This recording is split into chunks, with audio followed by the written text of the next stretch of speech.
You decided all it is people telling you you need biscuits and therefore you should be in charge. Poodles. Oh, no, poodles. They're just poodles. I don't know what else to say about them. Hey, caramba. Right then, so if I make that one disappear... Why is my phone deciding to go off? Ba-da-da-da-da-da. Hello, everyone. Hello. Hair's mucked up, but yeah, I sorry about this. I've been dealing with mutinies from the poodly kind. How are we all doing today? How is everyone doing? And today's video: what if Japan pulls out of China in August 1941 instead of preparing for war? It's an interesting topic to go for, and there is actually some options, so thank you, Leslie, for suggesting this. Leslie's full one also includes Prime Minister Yonia getting back in power, so that is the criteria we're looking at.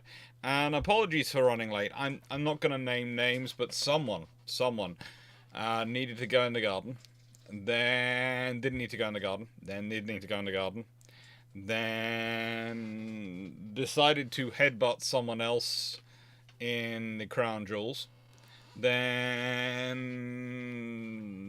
needed to go in the garden again, came back in, licked their chair, almost caused the person they'd already headbutted to fall off their chair, and is now pretending not to know anything at all about what's going on. I love them dearly, would never be without them. They are massive advantages for security, massive advantages for family members in having such a good member. But never believe they are not also the inspiration for Dennis the Menace. Just that's it, okay? Is it raining in your place? Not at the moment. Not too bad. Not too much. Anyway, hello everyone. Let's see. Let's hello to everyone. Hello Chandler Chandler. Hello Team Maya. Hello Peter Dawson. Hello Team Locker. Hello Leslie. Hello Michael Cooch. Hello Derek McManus. Hello Paul Amos. Hello Steve Meyer, Jacob W5570, and Steve Richards, John Shea, and Shandlord Shandle. Hello. Hello 96831. Hello Malaga. Hello. Yes, I know you're here. You're very cute. You all can't see this, but the paw is on the arm. That's the combined scenario going on here.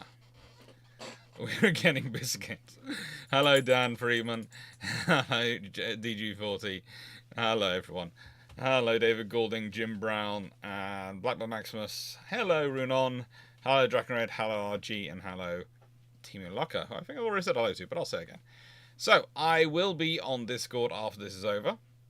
I will be recording a whole load of videos tomorrow because we had so many builders, so many BT technicians and things around today. I haven't done any recording today, which has been fun. So, this one is, what if Japan pulls out of China in August 1941 instead of preparing for war? And that's kind of an interesting question to get into. It truly is an interesting question to get into. Are you going to want to come up here? Okay, come on, up you come. Oh, I can do this bit with you in my lap. I can. Oh, okay. All right. You squishy poop. Oh, God. Hello. Yes, I'm allowed in one piece. You okay? Yes, you're cute. So, what if Japan pulls out? Now, why is this a good question? Well, because actually there are negotiations going on in August 1941. There are lots of discussions going on. At one point, the message is even sent to Roosevelt that all he has to do is name the place and the Prime Minister at the time will show up. And that they are keeping a ship ready to go whenever he requires. There is lots of discussions going on, but the trouble is,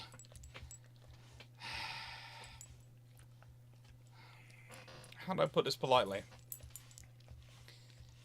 The interpretation that came from the Americans, who were not very good at diplomacy. I have to admit, the Japanese weren't good at diplomacy, but neither were the Americans. It was, I'm trying to think of a phrase which is not going to get me into trouble with YouTube if I use it. In the UK, we have this old expression of the blind leading the blind. And it's not actually referring to people who have poor eyesight, although it probably did use them as the original example. It usually refers to people who don't know what they're doing, trying to instruct other people who also don't know what they're doing. And that is the closest phraseology I can come up with to describe this scenario.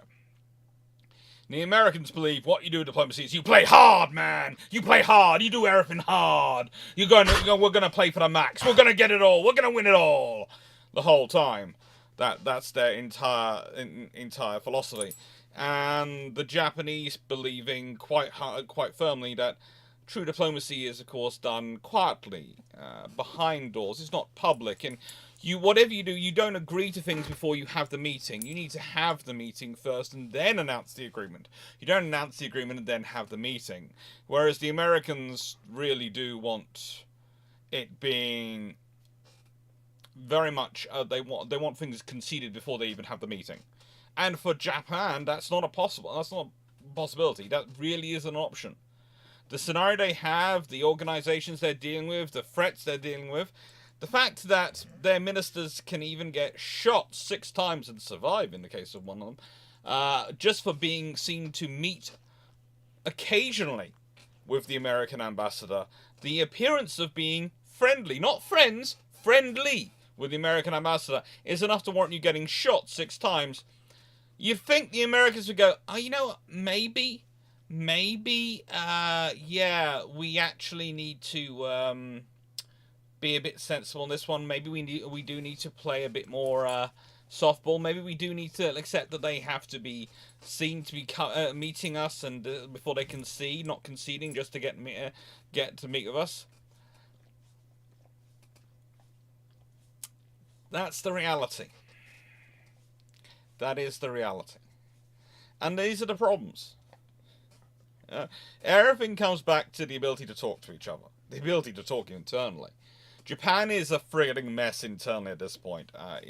If you've ever spent any time in a Discord server chatting with Leslie, who's on here, who's very, very, very good on Japanese history in this period, he will tell you and will explain how much of a mess Japan is. How much it truly is. And it is a mess. It is a mess. It's an absolute mess.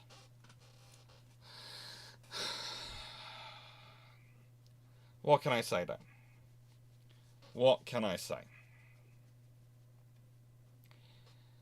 It doesn't really help that the whole world's a bit of a mess at this point. This is why I don't like it when people start comparing the current period and going, it's the 1930s. It's not. Believe it or not, we're not screwed up enough yet for the 1930s. There you go, there's a shocker for you all. And for anyone watching us who's not used to me, no, we're not. Anyone who's talking about comparing the current period to the 1930s has only a very surface knowledge of the 1930s. Scarily enough, it's closer to the 1910s. It's closer to the prior World War I era, but no one likes to talk about that. That's the reality we're looking at. It's closer to the period in the run-up to World War I than it is the period to run-up to World War II. But World War II is the sexy one of the World Wars, so everyone wants to make it about that. Yeah. Be really scared. Because with Japan, there is an honest discussion I'll be getting to this point, at one point that comes in the meetings and the progress going through in August and September 1941, where honestly, the Prime Minister turns around to the Emperor and says, I cannot pursue peace politically because it will lead to civil war. Our only option is war. Think about that. Next time someone tells you, oh, this man, Hirohito, was absolute emperor, god emperor in charge of Japan. Yes, there is a section of the community which does feel like way around him. Yes, he does have that power on paper. But in actual fact, there's a lot of people like this who have guns. Who are all vying for power and position. And the fact is, the years 1940 1933 to 1941 are a nightmare for trying to run Japan. Stability are a long way away. And the really interesting thing is the politicians who manage to maintain stability the longest do it through masses of compromise. And they have to compromise with pretty much everyone. They have to deal with pretty much everyone. But a big problem you have, in many ways, is that this is also the period where Japan is losing its elder statesman. Or at least its publicly acknowledged elder statesman. And this is the interesting thing, because Japan has both an in front of the curtain and behind the curtain government. The behind the curtain government is a interesting organization which you could say maybe it reigns and the government rules. That there are debates of this. There's always been that sort of policy in Japan. There's always been powerful people behind the curtain. It's like any monarchy. Again, if you look at the history of monarchies in Europe, and the history of monarchies in Africa, the history of monarchies in other places in Asia, there is often both an in front of the curtain government, a curtain of a government who's visible to the world, and an informal government, made up of maybe elder statesmen, maybe rich powerful barons, maybe family of the king. They are going to be people who are given, who have high power, high influence on the situation, but do not necessarily have a formal position. They can be really powerful and scary.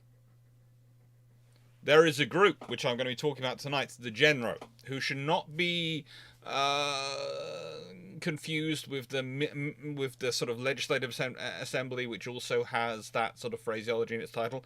The Genro are elder statesmen, and they are publicly acknowledged elder statesmen, which is why I find it funny that one of them's declared as the last one, because these are the last ones, are the ones you know about.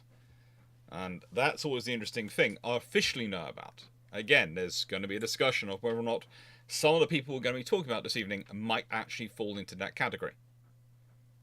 Might actually fall into that category.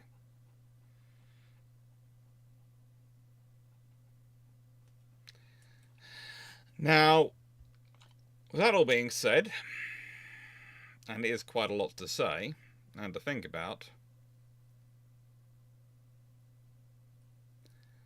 what if Japan pulls out of China in August 1941 and PM Yonia gets back in power? Well, there are roughly 6 slides before we get to the bit of shameless book plug, and this is one of them. And there are 6 slides afterwards. And the ones after it are going to be very talky slides, including one which is entitled Japanese Economy. Literally, the Japanese economy. Because that is an important factor in and of itself, of course. But before we get to the shameless book plug, and before we get to actually discovering the meat of this question, we need to actually look through some of the details. I will give you one more. But you cannot ask for any more than this, because you're going to get tubby and your mummy's going to kill me. She will kill me. She literally brought me into this world. She will take me out of this world. She has no qualms on this matter. Okay? Good boy. Thank you, Tima. Thank you. So, Emperor Shoha, aka Hirohito, aka... Ooh, are you trying to jump up on me again? Oof. I just got a paw in the air. Ow. Down. No. Behave. No. No. I know. There are bangs going on and you don't like the bangs. Sorry if he was a bit weirder tonight. He's going to require more attention. There's been bonfire night this week on the 5th, and some people don't have it on the 5th. It's a Wednesday. Some people do it, strange enough, on a Thursday, Friday, Saturday, Sunday, and it makes dogs don't like fireworks. So calm down. It's not as bad as it was back in. Sorry. I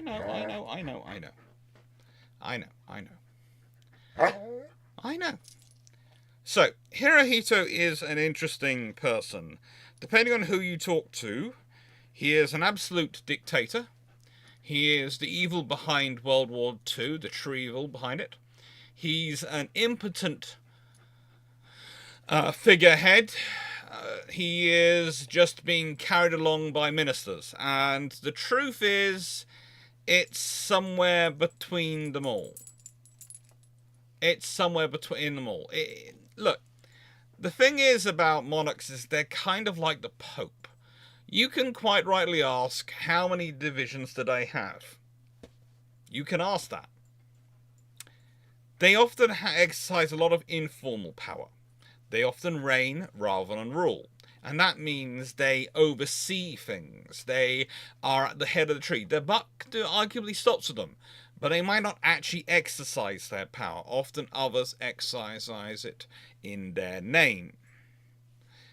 And the trouble for the emperor is, in terms of the Japanese system, is the Japanese system has a lot of tradition and of a lot of history in it. Whereas the German emperor has a lot of codified positions in it because, well, Bismarck, who set up the position in the situation in Germany, liked codifying things, liked things written down that he could bring up later. Things that people would never dare raise versus him, but which he could always raise versus them. That always has an impact. Japan is constitutionally, at any point in its period, closer to Britain than it is America in terms of how its constitution is codified. Even today. I know... Excuse me. No, not eating receipts. No, leave. It's a receipt. You do not want to eat that.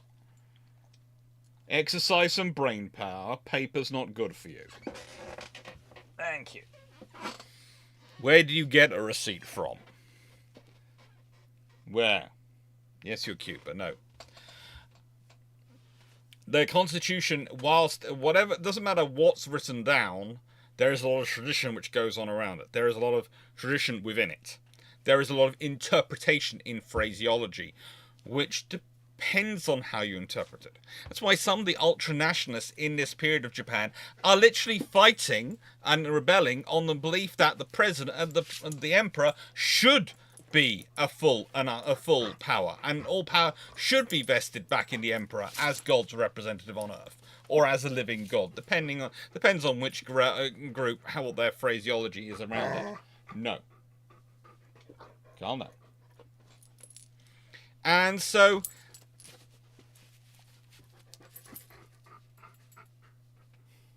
you're very cute tonight, but no. And so, that's not really the option here.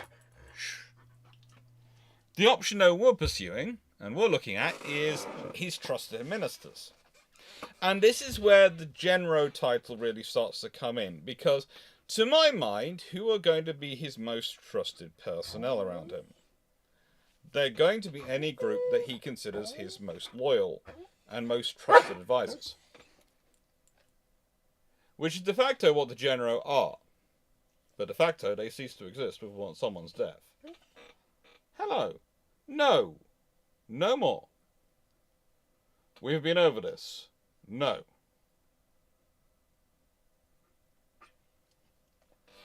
You can't get there. It ain't open anymore. As cute as you can look. Not happening. So, Jack Ray, no, he's not saying that. He's been for that, and it's, as I've said earlier, it's the trouble is, Bonfire Night in the UK is no longer Bonfire Night. It's almost Bonfire Week. And, yeah. There are fireworks going off outside.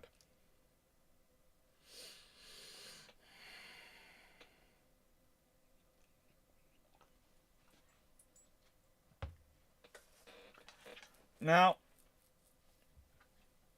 with Hirohito, though, you also have to remember he is dependent upon what he's officially been told for what he can do. Unofficially, what he might know about what's going on leads to potentially unofficial action, but then you're not going to find a trace going back to him, because the important thing for an emperor is to act without being seen to act. The Japanese system... Under the Japanese system, Queen Victoria would have been considered incredibly forward with her ministers. Even Queen Elizabeth, the one who's recently gone, would be considered rather too loud. We all remember her famous not intervention in the Scottish referendum, where basically she hoped they wouldn't. That would be a massive step for a Japanese emperor. A massive step. Now, Mark Harness, you've brought up, of course, Togo Heichiro, who was Emperor's tutor. Yes, he was. But Togo Heichiro didn't go without leaving a successor, a friend, as far as we can understand it. He certainly introduced him to other people as such, and so we can presume, especially from later notes about the relationship with Hirohito, that they might have had a similar relationship. So there are still people around. And please note, the emperor can choose to retain a person who's called their tutor for as long as they want. For their entire career, they can have a teacher. For their entire life. There are posts and there are positions which are important. This is the other thing about the shadow cabinet, about the general, about the trying to peer behind the curtain.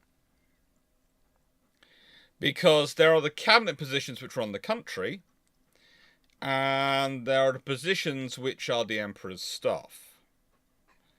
That's where things start to get interesting, trying to work out the difference in roles between the two, and the balance of power between the two. And what necessarily one is versus the other is. And also trying to figure out exactly how many sources and what sources the emperor is plugged into for information. Because again, as any leader of any country will tell you, you can only lead as well as you know. I.e., if you don't have accurate information coming to you, you cannot make accurate decisions. I point you to that early discussion on one thing which we will get into. The question about whether or not it was viable to go to whether or not you could have peace, or would there be civil war if there wasn't a war? Because of the actions of certain army officers largely, but there are some navy officers involved and there are some civilian politicians involved. And believe it or not, so those very same people who would be starting a civil war on that grounds of peace are also the ones, and this is when the emperor is the one who's keen on peace, are the ones screaming for the emperor to take absolute power and be in charge because they are sure he would want these things. Now the question is, are they sure he would want some of these things, or do they imagine themselves getting certain positions and titles so they could get these things done in his name? Because often you have to worry about people because, let's be honest, in the monarchical system, one of the key things people often say is, it's not the monarch who's at fault, because people don't want to rebel against the popular monarch. It's his advisors. It's her ministers. It's their government. I don't want to replace them. They're fantastic. They're being badly advised. We should, we need to get rid of these evil people around them and allow them to rule. But of course, a monarch can't rule everything as a single person. They can't run a modern complex country as a single person. So what you're really saying is, I want to replace the ministers. And I want to replace the ministers with me, is usually what that transcribes to.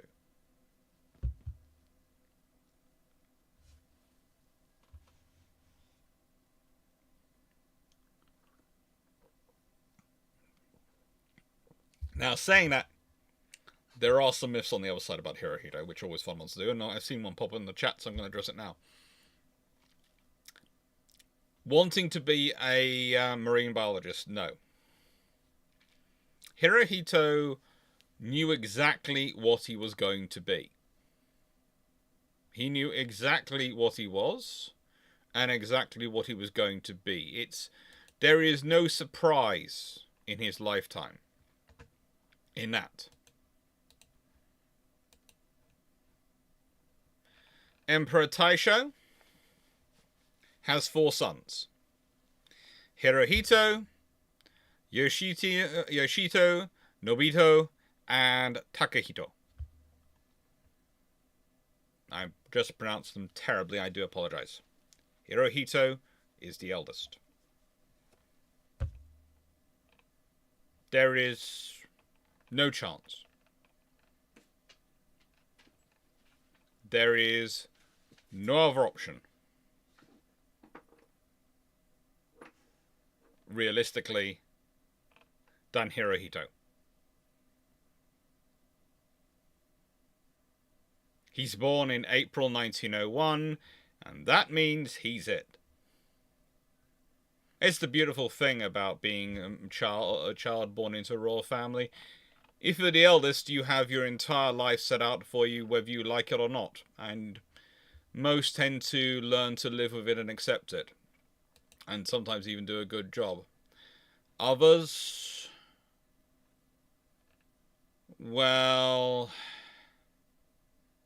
they don't accept it necessarily so well. Now, Hirohito had actually been regent from 1921 to 1926 before his father died. His father had only reigned from 1912 to 1926.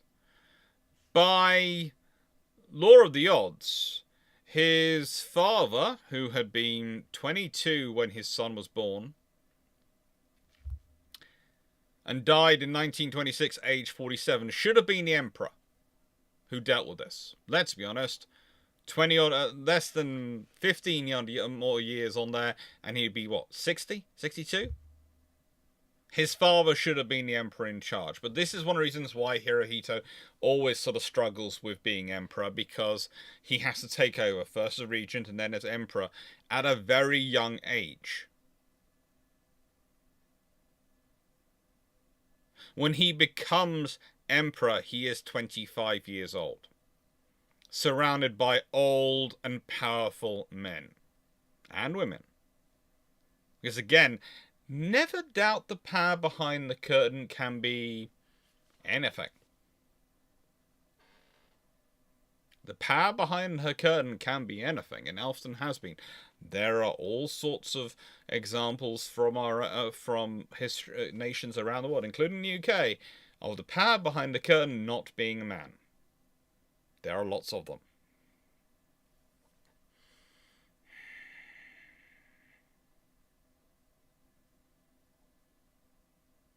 And so this is the reality. It's not just in Game of Thrones, where the king is not necessarily the most powerful person in the room. It's also in real life. How does Emperor Taisho compare with his son?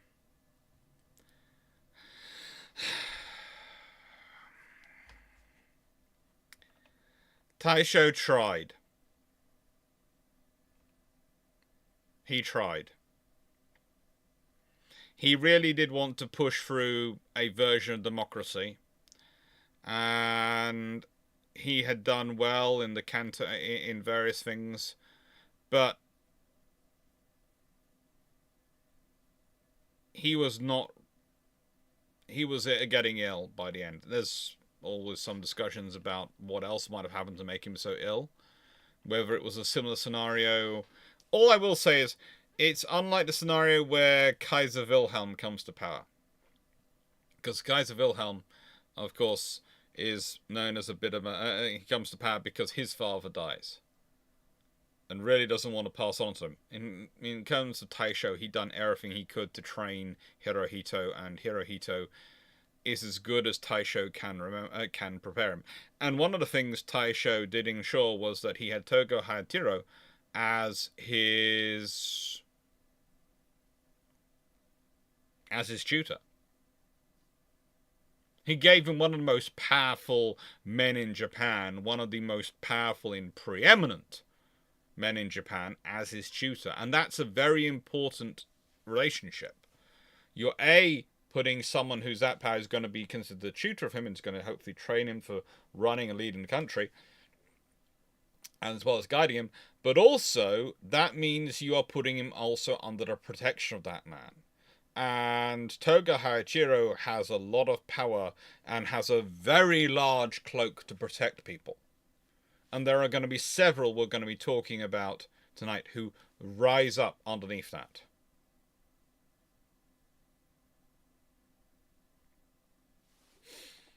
Yes, Harrison Dave tonight is alive.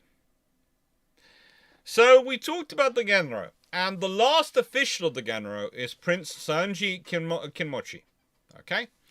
And these people were powerful. Basically, they selected the Prime Minister. Under the Constitution, they pretty much select the Prime Minister. Not the Emperor. They would put forward a name. They as a group would decide. When he's the last official one, officially it's just him who decides.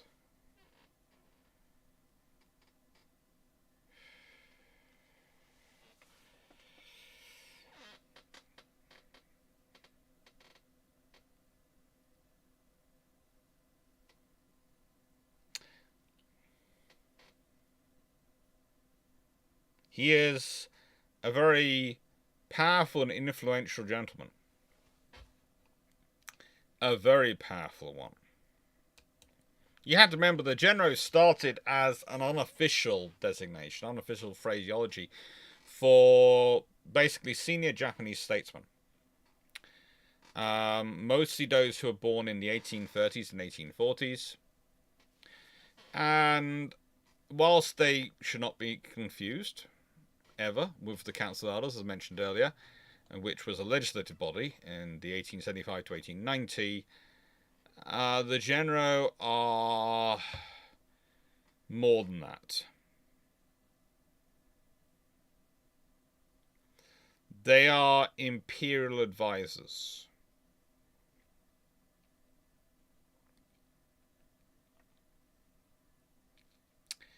And they pretty much, as said, they were outside of the Constitution, they were outside of everything, but they have enormous power. As said, as I mentioned, they basically select the Prime Minister for most of their period. They are pretty much the gods of Japan. And some even served as Prime Ministers. In this case, Prince Sanji Kimochi, well, he served as Prime Minister of Japan from August 1911 to December 1912. And he was President of the Privy Council from August 1900 to July 1903. He also did Japan as Prime Minister of January 1906 to July 1908. And actually pulled a stint as acting Prime Minister of Japan between May 1901 and June 1901, when there were issues. He'd been put in place several times. When he dies, in November 1940, that is when we consider the last Genro goes, and officially their power and influence and their deciding the fate of the nation ends. This is the man who'd represented Japan at the Paris Peace Conference. He had proposed racial equality clause to the Covenant of League of Nations. It was rejected by both the USA and Australia, and so was not adopted.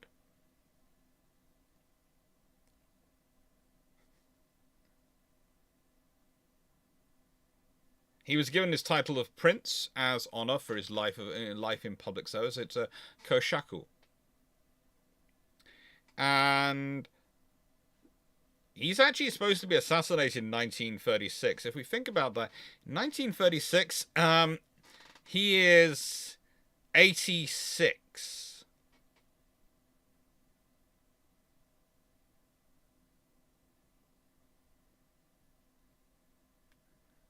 They managed to fail to assassinate him, although he does think he's being followed in his car. Turns out he was being followed by newspaper reporters who are hoping to report his being killed. It's always brilliant. Are we being chased by people? Yes, there's a strange car following us. A strange car following us. Reporters following him going, yes, at some point he's going to get ambushed. We have to be there to take photos.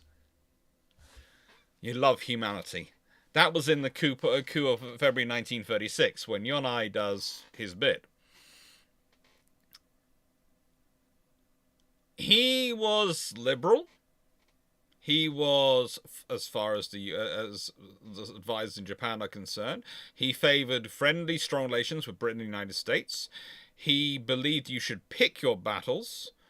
He tried to prevent the tripartite pact, and honestly, as long as he was alive, that was one of the biggest obstacles to it. And he was really against the power of the Japanese army. He had extensive influences and pretty much was the... how do I put this politely?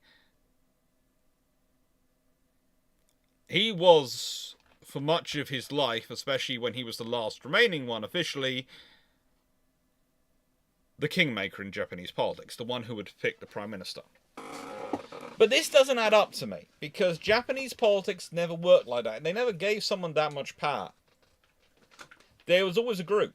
It's always a group. And this is why I started I have increasingly believed that the Genro didn't disappear, they just became less public. And the ones who died out were the publicly acknowledged members. That's my view. There are books I've read which mostly have a different view, and I may be corrected, I may be wrong, but it seems to me that is far more obvious a sort of scenario. Because why would the Emperor let such a group die out who are so politically useful? So politically powerful. I know there are people outside the group who'd like to see it die out. They would. But that group, the people outside it, cannot control who the Emperor acknowledges as his senior imperial advisors. They have no influence over that. That's entirely within the Emperor's purview. It's not the equivalent of privy councils in the UK, who are generally proposed and then appointed by the monarch. No. These are people like the senior leaders of the royal staff, who the Queen appoints as her, or the King and Queen appoints as their various assistants, the various people who advise them. They're ladies in waiting. All those things. This is the sort of thing we're talking about. It's a position which no one can hold to account other than the Emperor. And even the Emperor, the rule is, if he gives you the nod that you are now senior imperial advisor, you're allowed to tell the Emperor when you think he's wrong, and he can't get rid of you.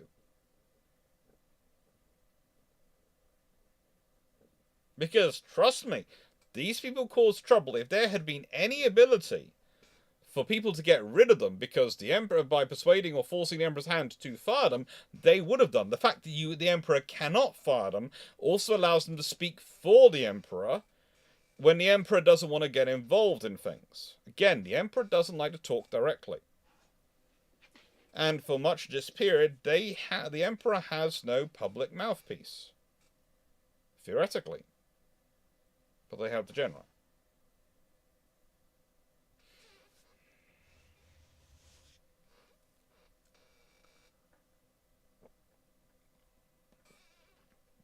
Now, the racial equality clause is often brought up as a reason why Japan was in the war, but honestly, it's a really interesting course of events to add that into any treaties post-1919, the racial equality clause.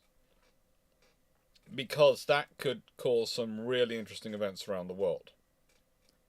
Specifically, there's only one empire which actually even pays lip service to that as a concept. Please note I'm saying lip service, not actually following through on it. I'm saying pays lip service to it as a concept. It's interesting. Lord John, Markador Sigilite, Warhammer 40k reference. The hero would be the equivalent of these groups. Yeah. To an extent, although he's far more publicly acknowledged and far more powerful.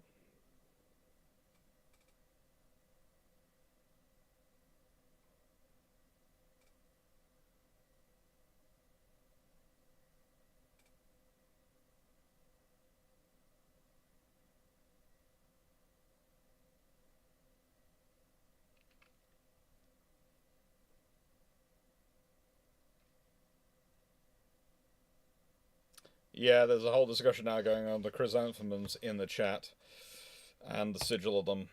So, next or left with the next person we're going to be talking about, Prince Fumimaro Kone, who had 3 cabinets, 2 10 years as Prime Minister, 1937, June 1937 to 1939, and July 1940 to October 1941. He's who takes over after Yonai. And he is interesting. He's really interesting.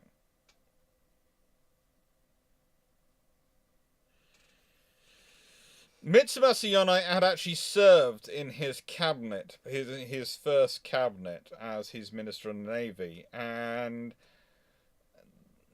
they had a relationship, but it's an intriguing one because the more you read about this man, the more you get the idea that there is something going wrong here. I think fundamentally he was not necessarily the best politician. Or rather, he tried to be.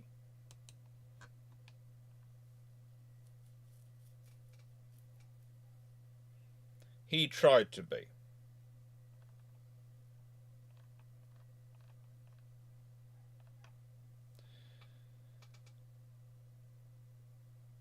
Kono, he is trying for peace. He is. He's trying to counterbalance the army, which in many ways I would argue is looking at war as a way of salvaging their honour. They're being beaten up by the Soviet Union. They've been beaten up by the Soviet Union in 1939. They are not going. Things are not going as well in China as they would like to make out. If you have a look at some of the things going on in this period, the Battle of Shangasha is a good example in 1941, where they managed to run into a massive Republic of China army, and they lose. They lose bad. And yeah, they have successes, but they also have losses. China was supposed to be... Remember, China was sold to the Emperor, was sold to everyone as a 3-month war. It was going 3 months and China will be gone forever. 3 months and we will rule all of China. 3 months and the war will be over. 3 months. It's amazing how often governments are lulled into a sense of security by people offering them, their war will be quick. War will be quick. War will be quick. It's never quick. Or when it is quick, it's never light on the casualties. Not for what it is. There are some wars which are officially very quick, but I'm not sure if I would really count them as wars. There's one where the British government basically shell a harbour for a few minutes and everyone declares peace. It doesn't work out that way. It doesn't sound sensible, and it's not really the way it normally works out. But in this case, Kone, he's being outmaneuvered.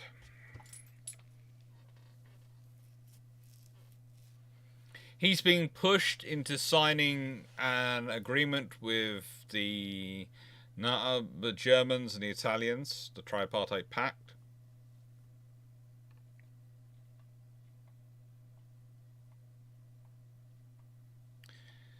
And he has problems with basically his entire cabinet. He has problems with. The biggest issue he has with his cabinet, and I'll be talking about his cabinet a bit more later, but I'm going to talk through it a little bit now, is that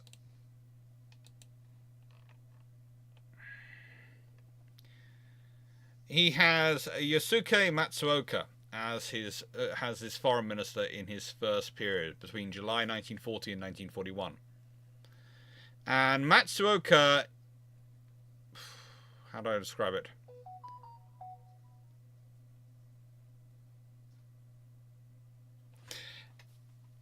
He's one of those people who should never be a politician or ambassador because he firmly believes in his ideology and his apparent status over the reality of what he's dealing with. Oh, friggin'.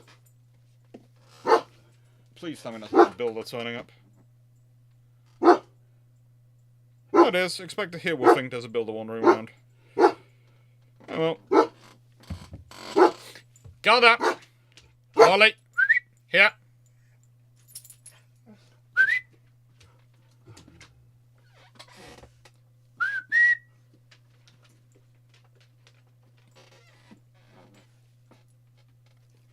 Good boy.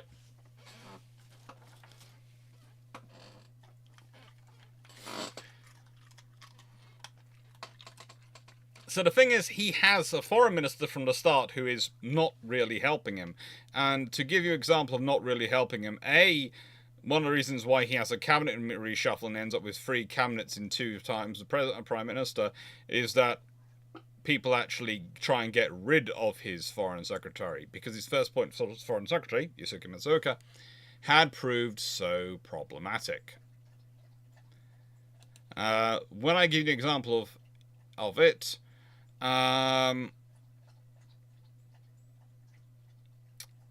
he had actually written sort of propose an agreement, tried to come to agreement in February 1941, April 1941 era, with a draft understanding between the US and Japan. He had actually achieved it. And unfortunately, he gets ill. When Matsuoka, his foreign secretary, returns to Tokyo, he first argues that Japan should let Germany see the draft of the document between them and America. And then Matsuoka tried to push for an immediate attack in this period on Singapore. Started openly criticizing the government, and also changed the US draft into a counteroffer that gutted pretty much every single one of the Japanese concessions regarding China, Pacific, and everything, and had the ambassador, Nomura, Admiral Kisaburo Nomura, deliver it to Washington, deliver it to Roosevelt. So basically, as far as the Americans were concerned, they had just been slapped in the face, which you can understand. But the thing is, here, the problem you've got is that the Prime Minister has had a draft agreement, has negotiated this. The Foreign Minister is now changing everything and feels he can. And the Prime Minister, because of the way the Japanese system, can't just call up the Americans and go, "I'm sorry, my Foreign Minister is an idiot. Can I please take back what he's done and restart this?" Admittedly, that's not going to cause much trust in the regime, and because of fearing loss of face, they have moral issues. Matsuoka, of course, though, was also convinced, despite the fact that the Russians had managed to beat up the Imperial Japanese army quite so well, that Barbarossa would be a quick victory for Germany.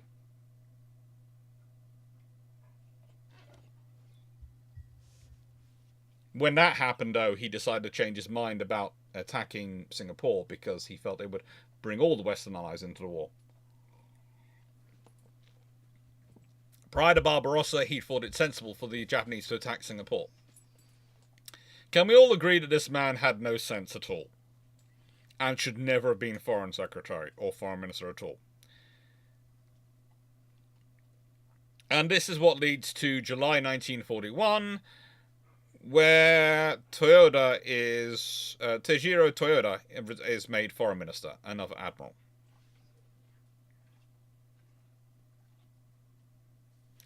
Dave Harrison, if it's the Anglo-Zanzibar War, some accounts make it 38 minutes. There's 38 minutes of actual fighting.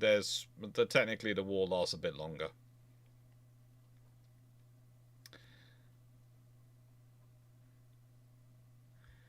Now, the strange thing is,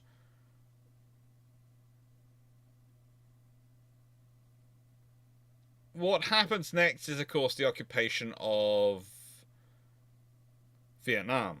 in July after they've changed their governments. Well, changed their cabinet.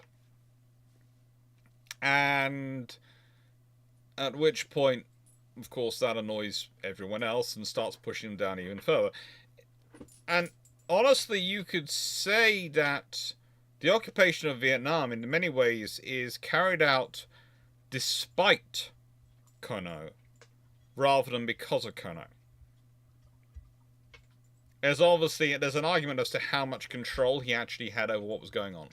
There's an argument as to how much control any of them had over what was going on. There are enough hotheads running around in charge of a large number of troops. It's a problem for anyone.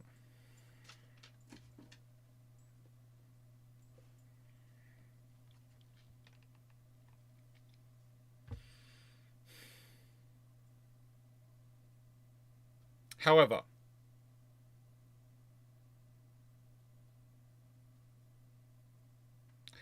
there's an interesting discussion at this point. Roosevelt meets with the Admiral Nomura, the ambassador.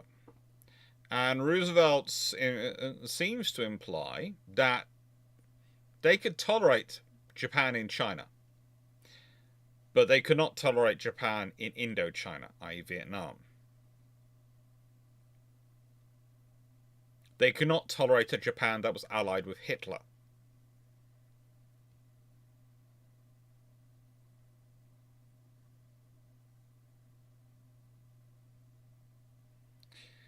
And the problem is, you have it further complicated. This entire situation further complicated. Because this man, Hideki Tojo at this point, was the Minister for War. And because he presented the plan to Hirohito, and basically and Hirohito had not said no, had just questioned its advisability, according to most reports. Because the Emperor hadn't said no, Tojo regarded it, therefore, at the actual word no, Tojo regarded it as approved by the Emperor and therefore irreversible. And if you try to hand back Indochina, then that means civil war, as far as he's concerned. Or rather, you will die.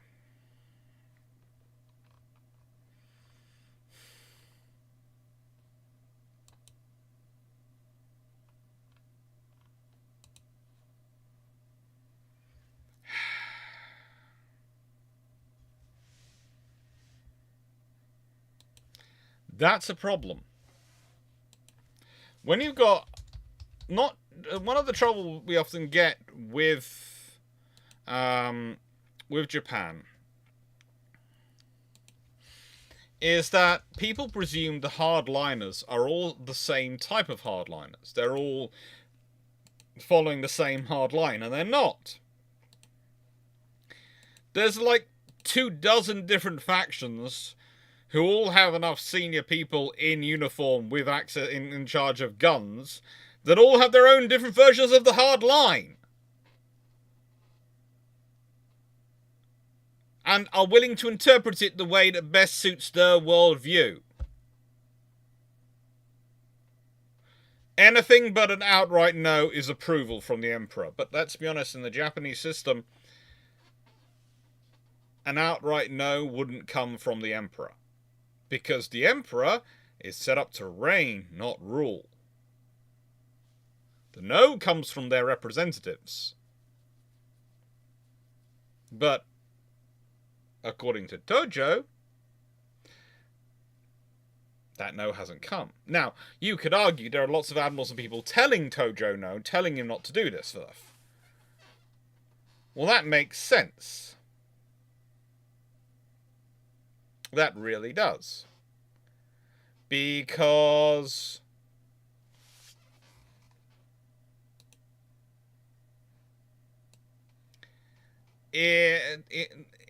how do I put this? Again, it fits with what I was talking about earlier. Sorry, a thing just flashed up saying YouTube's not receiving enough video to maintain the stream. Smooth running on the stream. I'm not sure why, but yeah. Lovely. Nothing's changed as far as I know. But anyway, as I mentioned earlier, what Tojo's basically saying is, I don't trust these people who are the ministers of the Emperor to be interpreting things correctly. And because he hasn't told me no directly himself, and I don't believe they're interpreting him correctly, I must be right and he must have approved of this.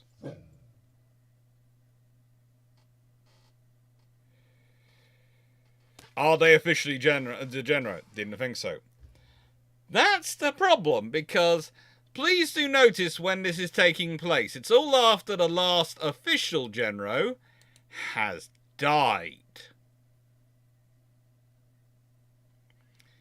At this point, it really could have been useful if someone had appointed them publicly some more. Or made them more public. And here is one of the interesting things we get onto. There is someone who we'll be getting onto, and it's the name which Leslie's who fits the pattern for all the previous Genro. Fits their styling, fits everything. Fits their their modus operandi. But isn't part of the group of the unofficial official group, or the officially unofficial group. It's weird, okay? It's there are times, and I have coined this phrase the more and more research I do into Japan, of it's Japan. There are also times when I say that about America. It's America.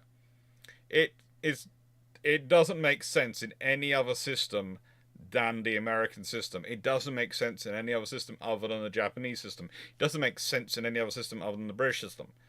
And the thing is, when people try and presume that there aren't going to be these things between countries, and they should all work roughly the same, that's when you're missing the beautiful context and nuance and the detail of them.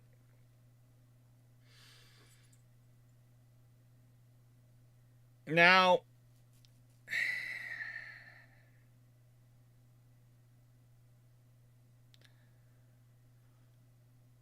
with America embargoing Japan's oil supplies, which was a surprise to Kono's cabinet, I'm not surprised. They spent more time fighting and bickering with each other than they did actually being a cabinet, so I'm not surprised they were not shocked they were surprised by anything. America supplied 93% of Japan's oil in 1940. At this point, Osumi Nagano informed Hirohito that Japan, and that's the Navy Chief of Staff, informed Hirohito. Please note he didn't inform the Prime Minister, he informed Hirohito, because the Chief of Staff report to the Emperor, not to the Prime Minister, that Japan's stockpiles would be completely depleted within 2 years.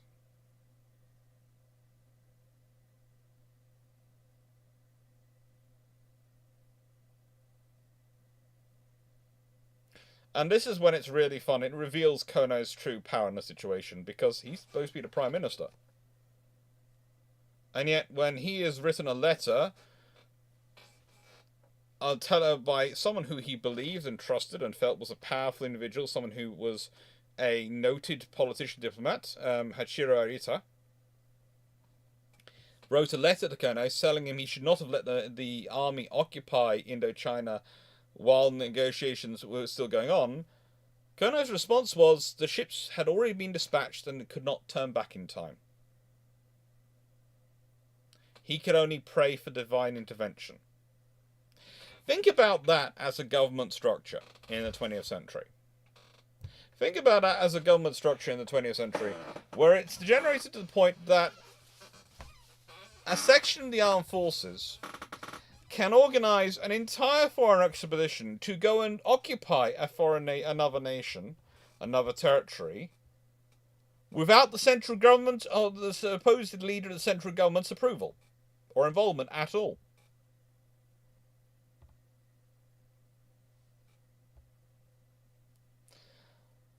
The thing that surprises me about Japan under this circumstance is it took them so long to get into a war. It really does. Once you start looking at all the different factions and all the different ideas that's frothing around their heads, I'm surprised we didn't see a full-blown invasion of India by sea in 1940. Or some other mildly half-baked crackpot scheme. Because honestly, they are considering them all. And if your object of the approval of the emperor, which is all that matters, can be taken from anything, as long as the emperor doesn't actually say the words no, everything else above that, beyond that, is approval, unless they actually specifically use that word themselves, because all their ministers don't really speak for them. They're bad ministers. It's a nightmare.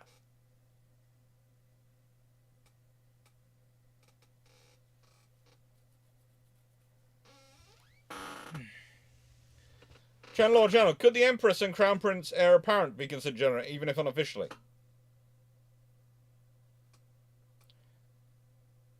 Well, Tojo doesn't strike me as the type who probably listens to anyone of any gender, but they could theoretically be, but they're not going to be trusted to be.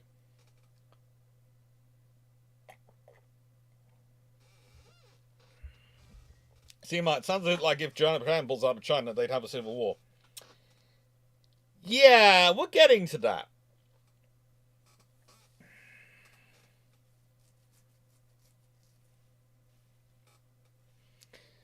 August 1941. Kono managed to announce that they would only pull out of Indochina when the war in China was concluded. That's great. We will only stop having control of Vietnam when we finish fighting our war in China. For some reason, this annoyed Roosevelt, who proposed a neutralization proposal. But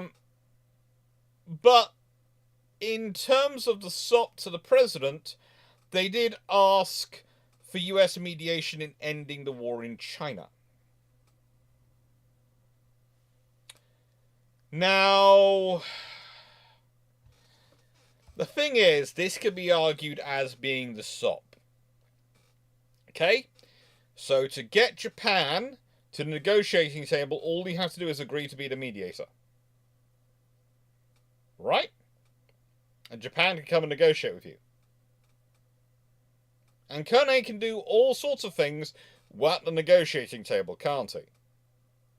He can get all sorts of agreements because the agreement is what matters, or whoever's at the negotiating table can get it. And who will he probably send? And I have odds-on favourite. The person who would be sent in this period would have been Mitsumasa Yonai to do the negotiation. I'm absolutely certain that if the negotiation, either Kone would go himself or Mitsumasa Yonai.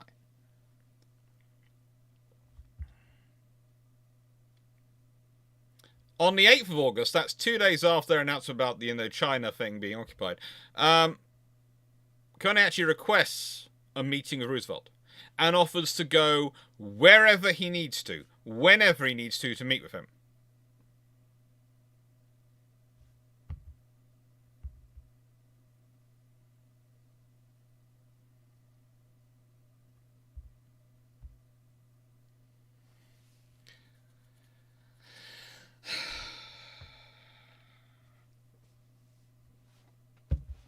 Nomura, the ambassador, goes to Roosevelt.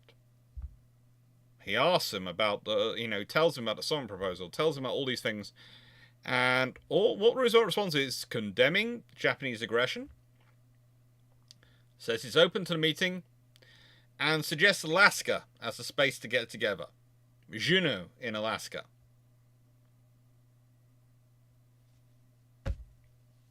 It's easy for them both to get to, I suppose, but it's not where I would pick for an international conference. And they actually start liaison meetings about this.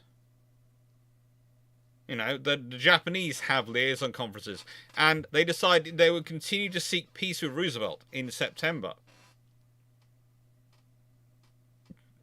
But they decide on war if they do not get a peace agreement by mid-October. So basically, they give them 6 weeks to get a peace agreement. And it's required that Japan must not abandon the Tripartite Pact. Because that also had been smiled on by the Emperor, in that he hadn't run from the room screaming, "No, no, no, 1,000 times no, you morons!" Seriously, what we needed was Hirohito to be a little bit more expressive. He needed Queen Elizabeth II level of expressions. He needed to actually be caught on camera saying something a few times.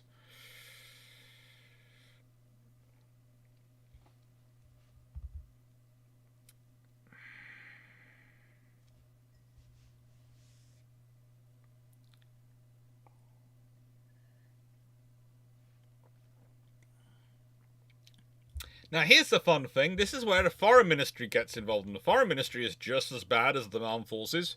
It really is just as bad, because Kane and a few others write a proposal for the talks that emphasises a willingness to withdraw their troops.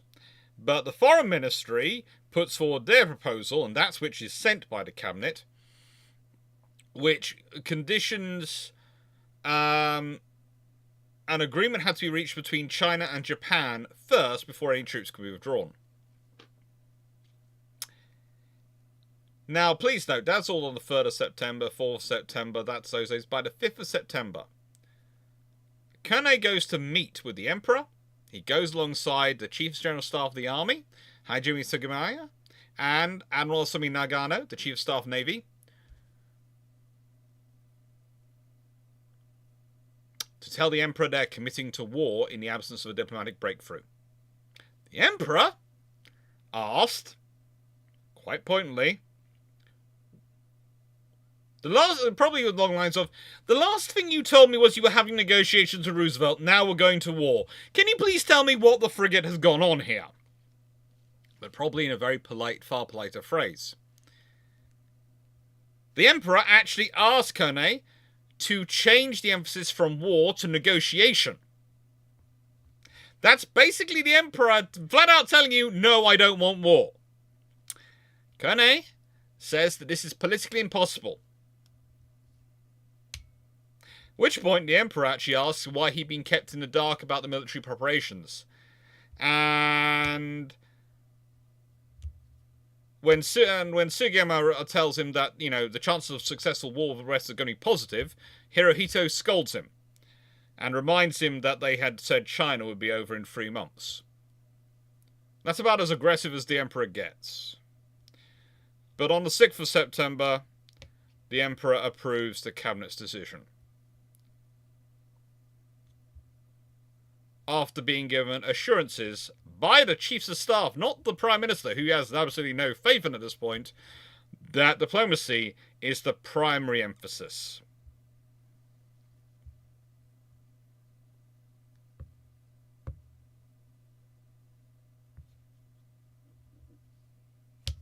So what do we all think about what's going on in Japan at this moment? And would we wish it on our worst enemy to be in charge of this mess right now? Anyone here honestly wish their worst enemy was in charge of this mess? There is someone they are so annoyed with, they go, "Yes, you should be trying to sort this out." Anyone?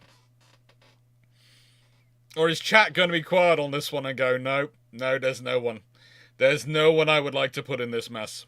At all, no one.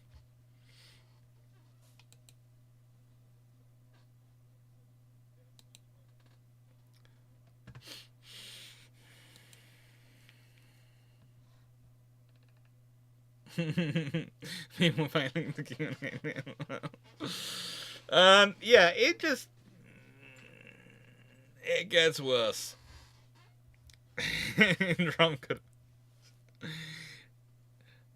General Chirurgy seems to be in the same position as Rosensky. Yikes. Yeah, there is part of me which does feel that if Hirohito had a load of binoculars, they might have been being chucked out of windows at this point.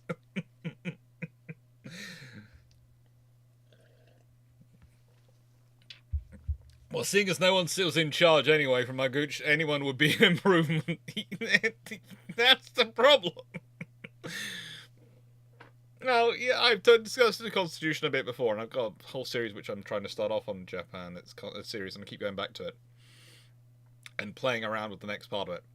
And yeah, the Japanese Constitution, which meant that if you couldn't get an army officer to serve as Minister of Navy, or a naval officer to serve as Minister of the Navy, an army officer to serve as Minister of the Army, etc., a Navy officer to serve as Minister of the Navy, your cabinet fell. Did give a lot of power to them. It was okay while the prime ministers were incredibly powerful people who scared the bejesus out of the chiefs of staffs of the armed forces. Once they were no longer of that level of power, it was more difficult.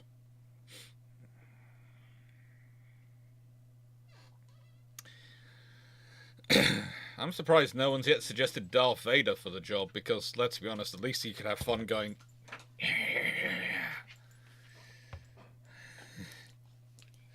Stress relief, Darth Vader style. Now, how many of the army would really like to cause me trouble now I have executed all of your senior officers by force choking?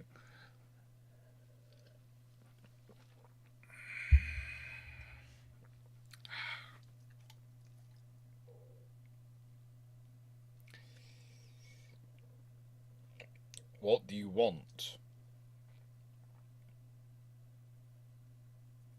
Just because you're hearing about the Imperial Army and Navy and the games they got away with doesn't mean you can start copying their policies. I am not in any way, shape or form as nice or as forgiving as Hirohito.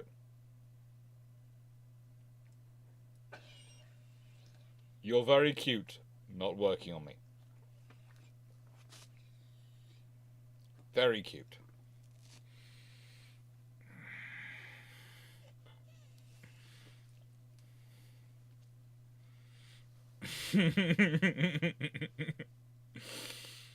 Now, the thing is,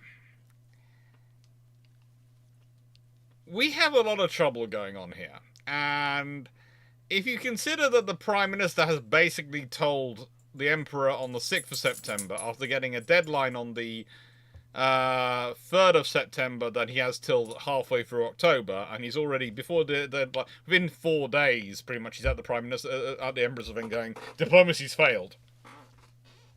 Diplomacy's never even begun. Diplomacy's not even started.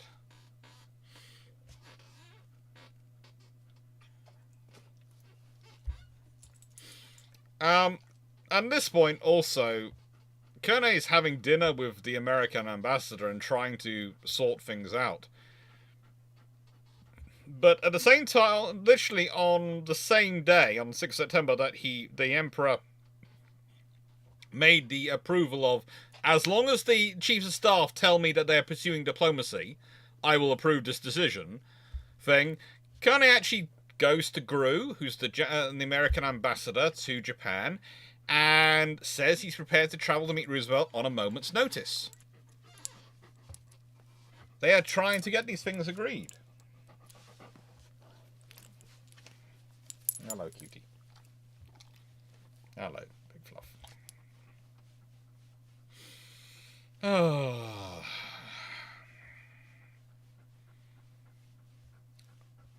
But yeah, Tojo's still involved. But let's carry on here. The thing is, we're now that's well into September, and we've been talking about stopping this in August. So let's get into talking about the last person we've got to talk about. Mitsumasa Yonai. Yonai is... how do I describe him?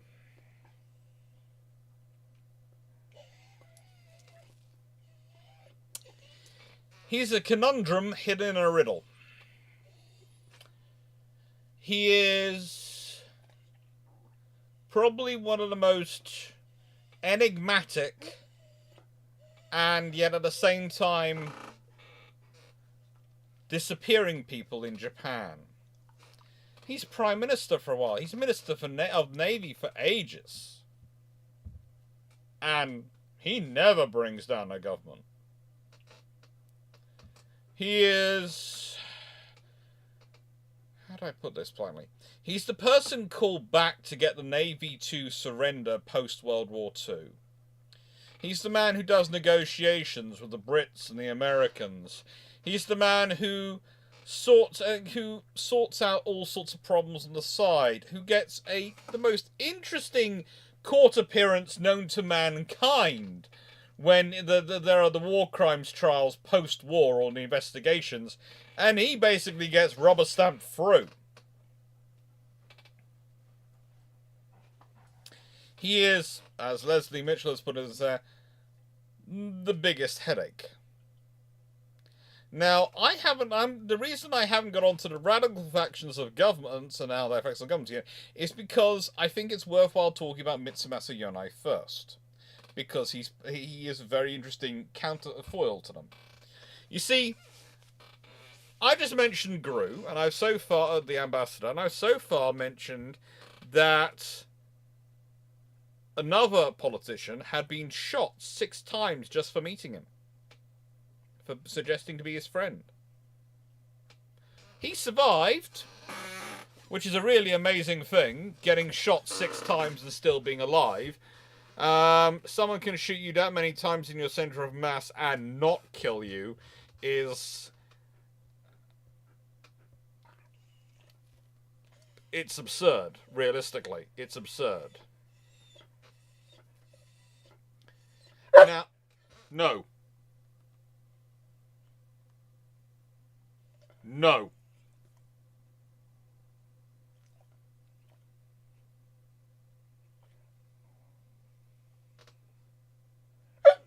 No, don't you give the eyeballs to me. Yes, you better blink and look away.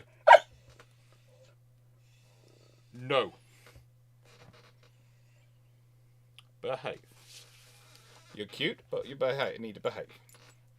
So, Yonai is an admiral from the Navy. As I said, he's been Minister of the Navy. He will go back to be Chief of Staff Minister of the Navy. He is probably one of the most influential thinkers in the Imperial Japanese Navy. He certainly has huge involvement in the development of their doctrine, their ideas. He's one of the most influential people in politics as well, though, because he's universally respected. And let me put it this way, he's respected enough that he walks around Japan in an age when politicians, admirals, generals are getting shot and assassinated. He gets nothing. He walks around on his own through Tokyo, through the back streets, happily as anything, on his own. He refuses a car from the Admiralty. He refuses a car from... The only time he's seen with a car, it comes with a member of the Imperial household driving.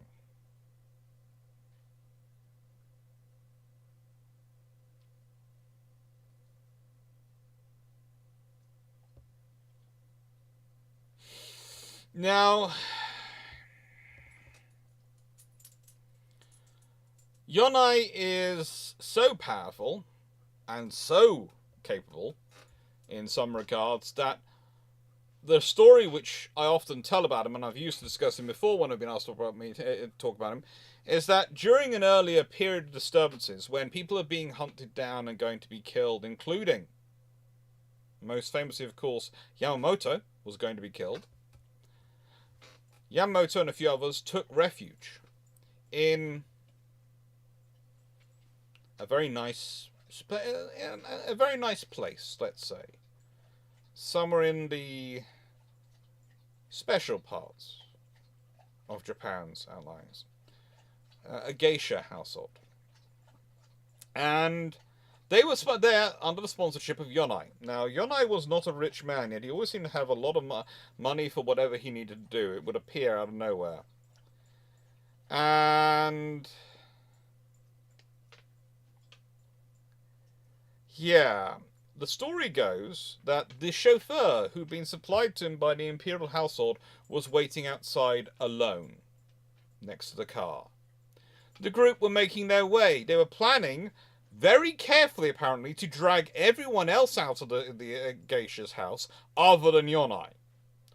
Although they were slightly worried that some of the accounts do suggest they were slightly worried that Yonai would not be happy about this and would make them feel it, but, you know, they don't go. As Leslie's correctly pointed out, I should be calling it the Willow World, but I don't usually tend to use that phrase because there are not many people who don't understand. I then have to explain it. The Willow World is... it's a world apart. It's the area where all the geisha and the other parts of Japan's entertainment industry slash criminal underbelly call home, where not all the rules apply and where lots of other rules apply and where you do not get into trouble. And this group would have pissed off quite a lot of people by going through the Willow World.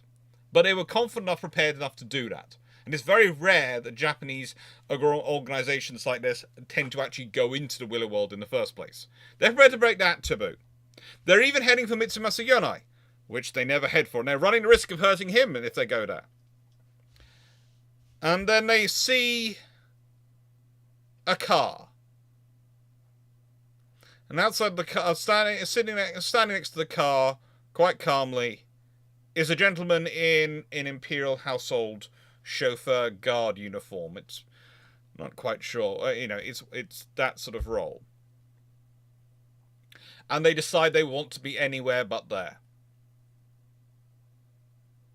They want to be anywhere but there.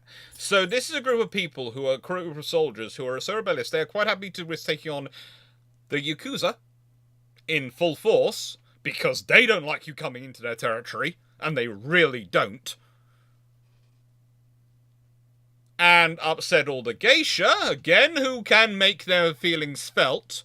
You do not want to annoy the geisha. And Yonai is a long-term protector of the geisha, and there are others, and they have a reach. So you do not upset the geisha as a community by violating their spaces in Japan. So they prepare to all that. They are prepared to go against Yonai, who, as I said, walks around completely unprotected, takes trains, happily wanders around in the middle of the night, never gets touched. So, pretty darn scary, and is friends with quite a lot. It seems to not so much friends, but connected with quite a lot of these groups, or rather knows people who are part of these groups, who respect him. And yet they see this chauffeur, and they run away. Now, there's an interesting discussion there. They definitely, their army, they wouldn't have run away from a naval chauffeur, and he wasn't. We know he wasn't naval, because practically you have to order every time Yonai uses a chauffeur, he's ordered to. Usually come from the imperial household, it seems to be. So yeah.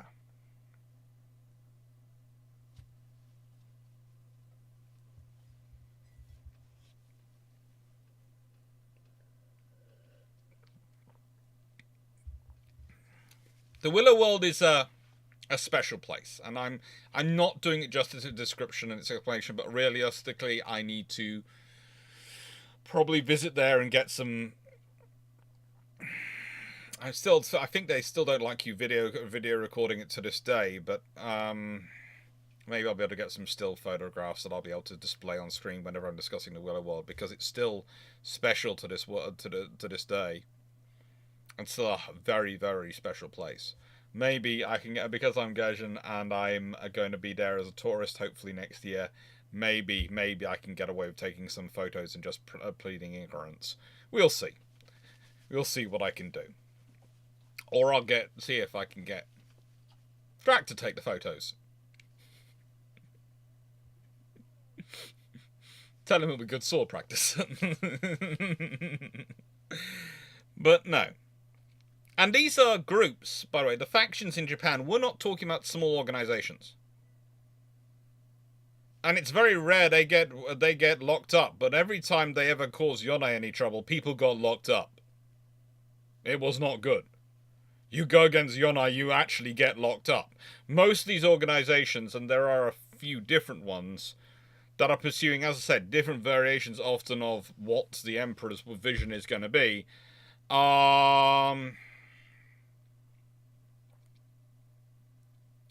They are, you know, how do I put this politely?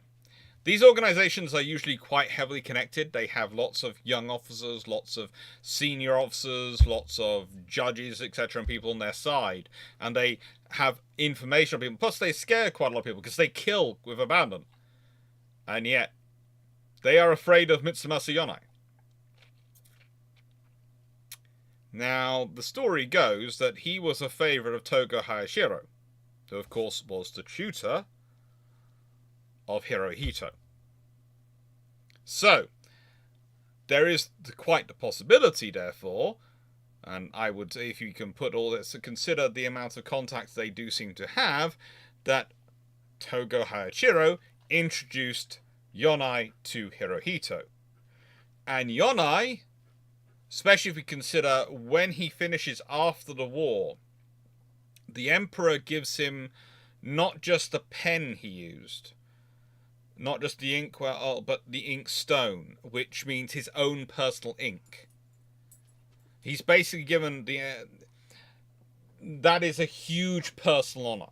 There are people... there is the wife of the Emperor is openly weeping when they think it's going to be the last time they're going to see Yonai, in terms of when he's leaving the palace, leaving the Emperor, after sort of when they're sort of negotiating to surrender and sorting out all the issues after that.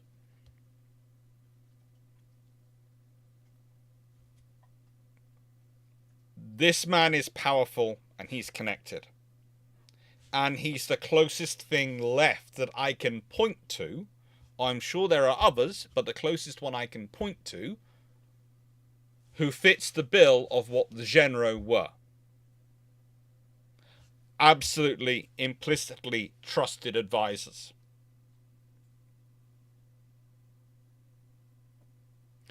They don't necessarily speak for the crown or for the Emperor,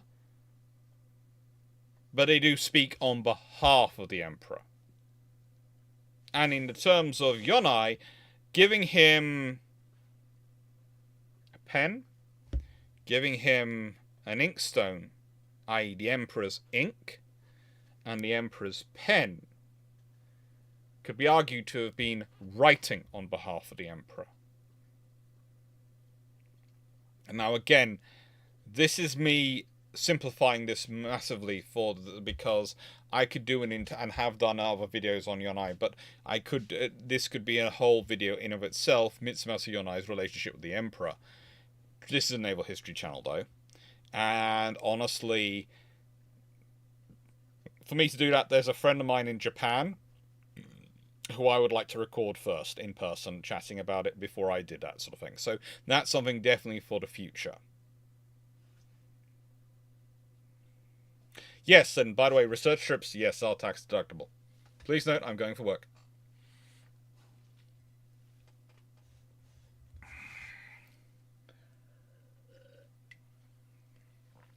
But no, it's, yeah. I have to say, though, before anyone starts thinking I have ideas of visiting the red light district or anything like that in Japan, no, I'm more interested in visiting the onsen, the lovely baths, and things like that, because that sounds like heaven to me. The big trouble you're probably going to have with me in Japan is if I get into those and I'm having a good time, I might forget the entire time. They're going to be great places. The question is going to be, should I check into a hotel room or should I just check into an onsen instead? Because if I'm going to be awake the whole time, I might as well just enjoy myself. And if it's a 24-hour onsen,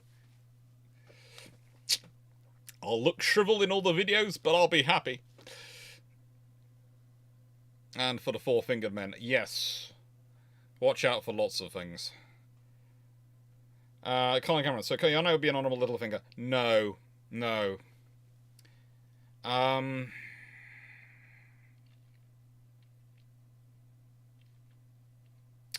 Yonai doesn't really have a parable in the Game of Thrones.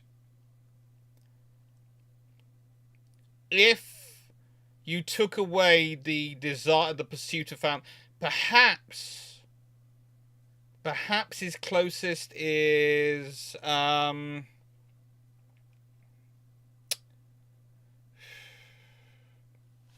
Who? Probably his closest is Tyrion at the end.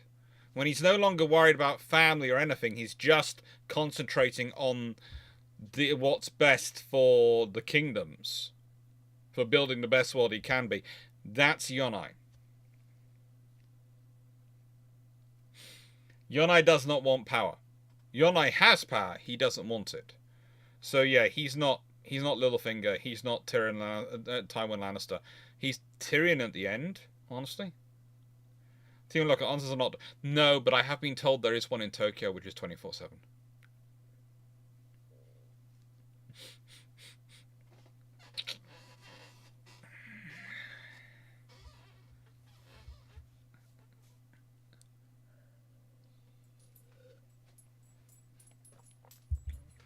If Jules was still allowed in Japan at the time, things would have been very different and interesting. The way you say that, Blackman Maximus, you presume that duels were not taking place. And again, just because they're not supposed to happen doesn't mean they're not happening.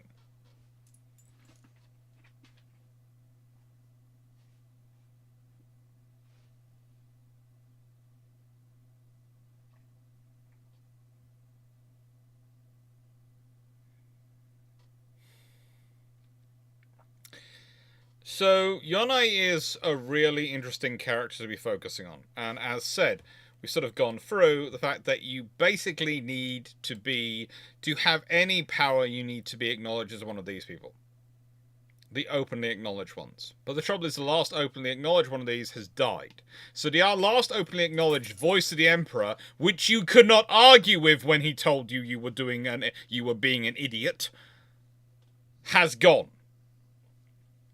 This gentleman had been the living threat to pretty much every one of the tripartite agreement, the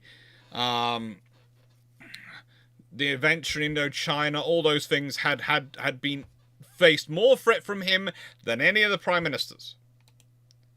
Yonai had also managed to keep some level of control whilst he'd served as prime minister for a short time. But the trouble is, he really took over as prime minister as a very short expediency while they tried to sort out a civilian to be running the show because they felt it should be a civilian prime minister.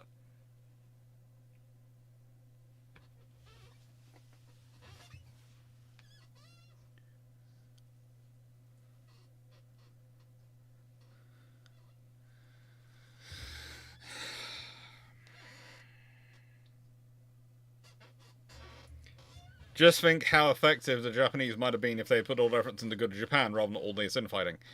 It would certainly have been interesting. It certainly would have been interesting. And the fact that you have to have someone like Mitsumasa Yonai is kind of scary. But also, this all gives you an idea of what Japan's like in this situation. So, with that being said, shameless book blog. Because it's sort of the halfway point in that I've given you as much background as I feel I should give before we get into the actual discussion. And we're 90 minutes into the video. Now, in terms of a shameless book plug, normally, of course, I'm just talking about my book, but also I'm going to be talking about the Historiathon, which is coming up. Now, I'm not going to discuss it in this one, but I'm going to do a video about what my plans are for the Historiathon. And it's going to include some discussions for all of you to weigh in on. Because there are various ideas I have. One of all, what's the rewards going to be for the Historiathon? 2, the things I'm going to do during the Historiathon, some of them. And I've got some ideas, but I want to see what everyone thinks of them. And 3, a reminder that Historiathon is going to be in a couple of weeks' time. And it's going to be 36 hours of live broadcasting. Now, YouTube seems to max out at 12 hours, I've been told, of live. So what it will be done is it will be broken up into 3 12-hour segments scheduled to start at midday on the Saturday, midnight on the Saturday night, and midday on the Sunday, and run for 12 hours. Hopefully it'll be able to be done in 3. And yeah, the idea is I won't sleep for 36 hours, which is unusual for me. But I'll be answering naval history questions. I'll do some gaming with you all if you want. I'm looked into the idea of maybe of borrowing World of Warships for one of the sessions, because most people seem to have World of Warships accounts, so we can play a good online game against each other on that one. And I've been looking at, what would the other options be for maybe group games. I'm going to simulcast it on Twitch and possibly also X, or Twitter as we all know it. I'm deciding between that and Facebook, because if I buy the Restream license for a year, which you sign up to a year of monthly things, I'm tempted to buy it because I think it makes sense to have. Yes, it's going to be an extra £16 a month, but that doesn't seem like a bad thing for me to be able to simulcast stuff onto YouTube and Twitch at the same time for people to watch both. But also it seems sensible in terms of, if I go with the free one, I end up with a watermark, which introduces all sorts of copyright issues for me. Whereas if I go with the paid one, I then get to do more than 2 channels. I get to do up to 3, I think up to 4 if I want, but I'll probably do 3. And I don't have any watermark to deal with.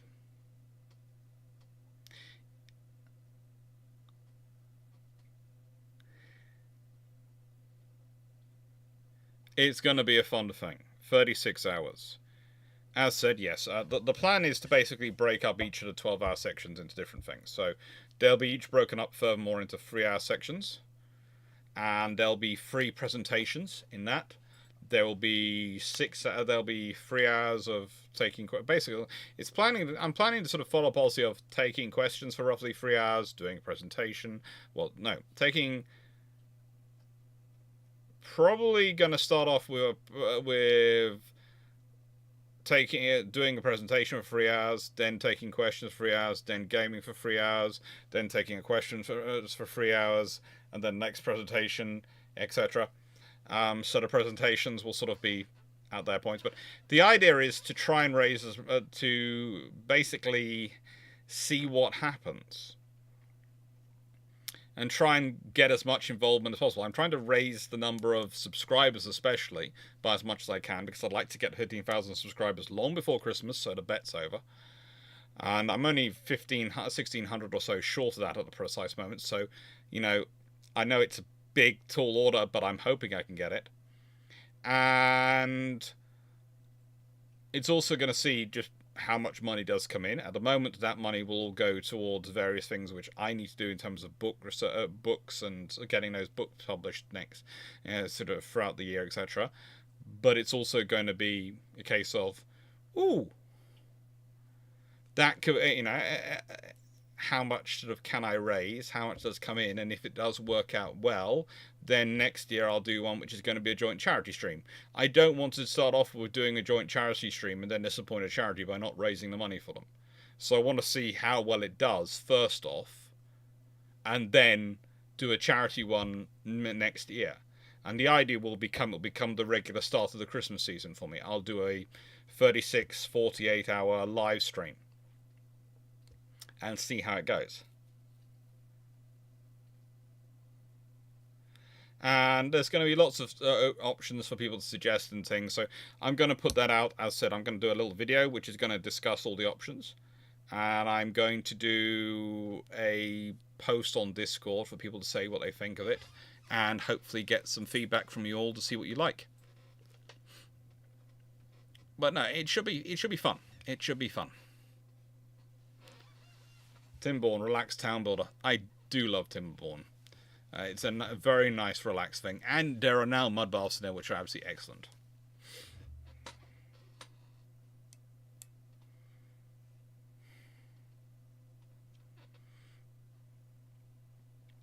Anyway, thank you very much for your support, because, and as I said, all this is down and possible because of your support, because of people liking, sharing, subscribing to the videos, watching the videos, people doing super chats, super thanks, people becoming members of the channel, members on Patreon.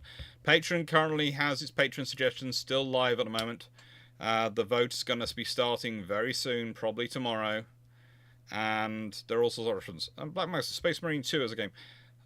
it probably needs to be games which I already own at the moment, and you know there is money coming and money allocated from the money that's coming at the end of this month towards games. Yes, but at the moment I don't think I'll get that in time. And if I don't get that in time, then frankly it's going to be the games I already have, which is going to be the choice. It's going to be interesting. Battleground USA feat human. What Naval 2 Navy was the most effective per dollar spent? Canadian. If you look at how successful they were for all the missions they were allocated for, and what they achieved over the war, then it's probably got to be the Canadians.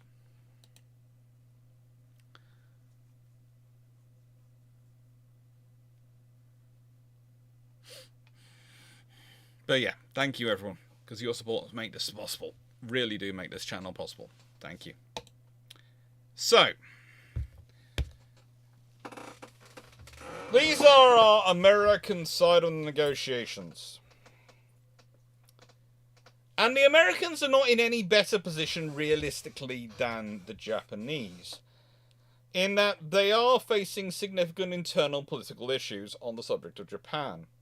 And this is another point I try to make with people about World War, the time period and when we should be drawing comparisons to when we're talking about what's going on in the world. We might not like who's in charge. We might like who's in charge. It doesn't matter. The thing is, we all acknowledge who's in charge.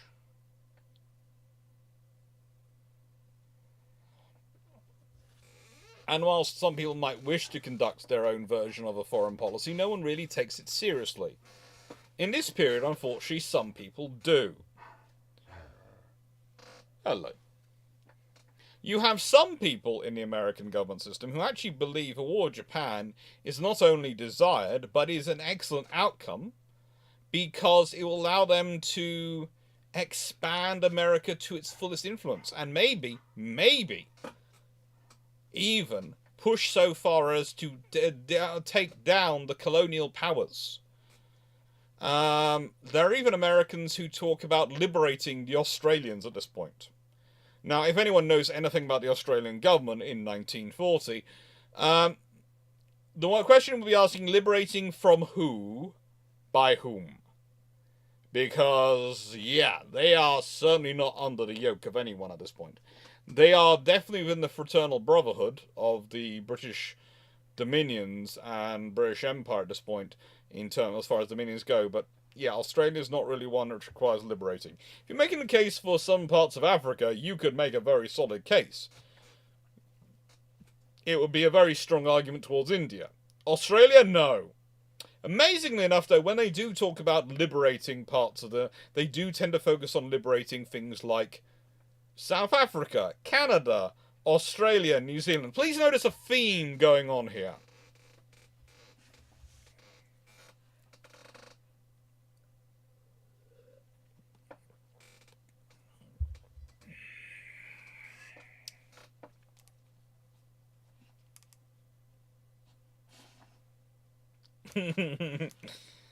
Now, the problem is, for the Americans, is that, as I've said, they are just not that good at diplomacy at this point. They really are not. They're trying, and they are trying it, but they are very reactive to what they perceive is going on in Japan. I've often said the trouble with America is they really didn't understand Japan, because to their minds, the Prime Minister's the Prime Minister, so therefore he's in power.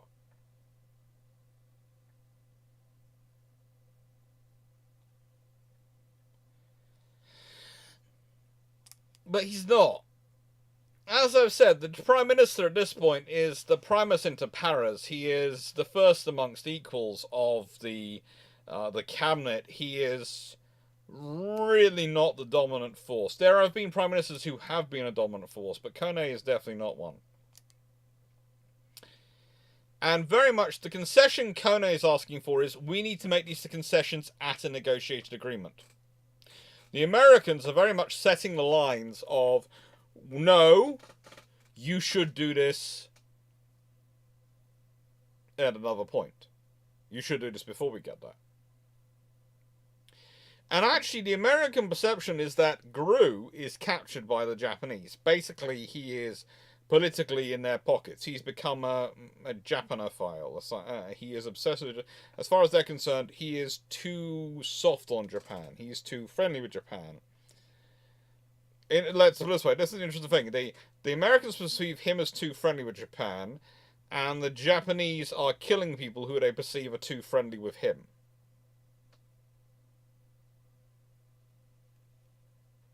The Americans don't want to listen. Lots of Americans don't want to listen to him because they perceive him being too friendly with Japan.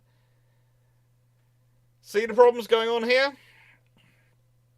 Both sides are actively shooting down their lines of communication and ignoring them. In terms of Gru, every time he tries to advocate that Japan, Roosevelt needs to go have a summit for them to grant for them concessions. He actually point blank tells Roosevelt that they'd only be able to grant concessions at a summit. They cannot permit beforehand. They can only do this at a summit.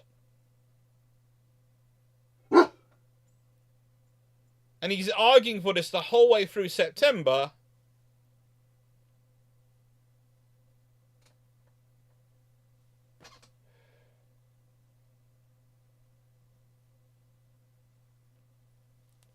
And he can't do it. Roosevelt keeps holding out for concessions because to Roosevelt's mind, and to an extent quite a lot of the American minds, they've won. They're in a strong position. So what's interesting is it's going to mirror what Gru ends up doing at the end of the war when he's making the case against using the nuclear weapons on Japan and where they're bombing. He gets pretty much ignored because the idea is he's too captured by the moderates. In Japan, he doesn't realize it's the militarists in power. And a thing the Americans don't realize is the militarists aren't in power at this point. No one's in power at this point. This is the real mess. No one is in power in this period. The militarists aren't in power. They're driving. Some of the extremists and the hardliners are driving the train, yes, but they're not in any control of the train in Japan. That is Japan.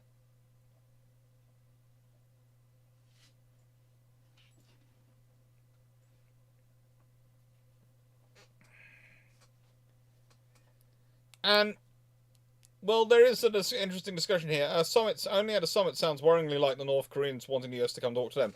Well, you've got to extend it right, the idea right. You see,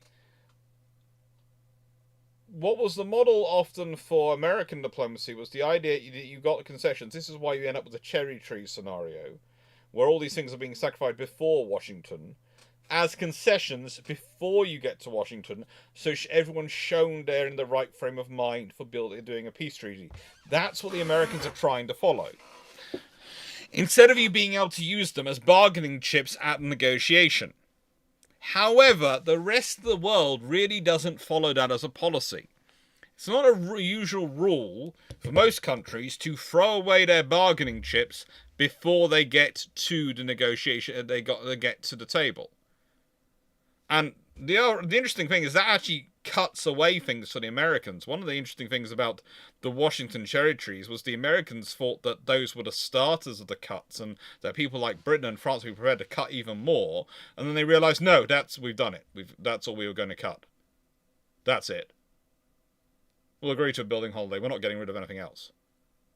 And they were shocked, horrified by this. But the thing is, what they'd succeeded in doing in that scenario was making it a hard line that they wouldn't go any lower. Well, this scenario, they're making it also a hard line that the other side won't go below. To them, it seems sensible.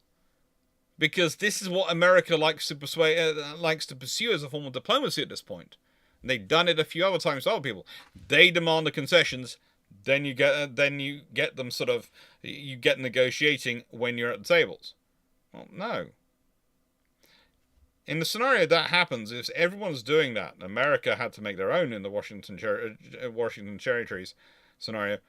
The thing is, if you're demanding that from Japan, what's the impression going to become from Japan if they have to concede things before they even reach the negotiating table? Anyone guess what it's going to look like in Japanese domestic politics? It's going to look like Japan's lost, isn't it? It's going to look like Japan is being humbled by the Americans. And that's the problem here. In a culture which is all about how you look, your honor, about your standing,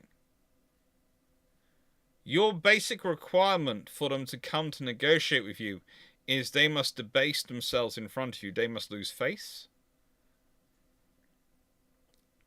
That's not going to work.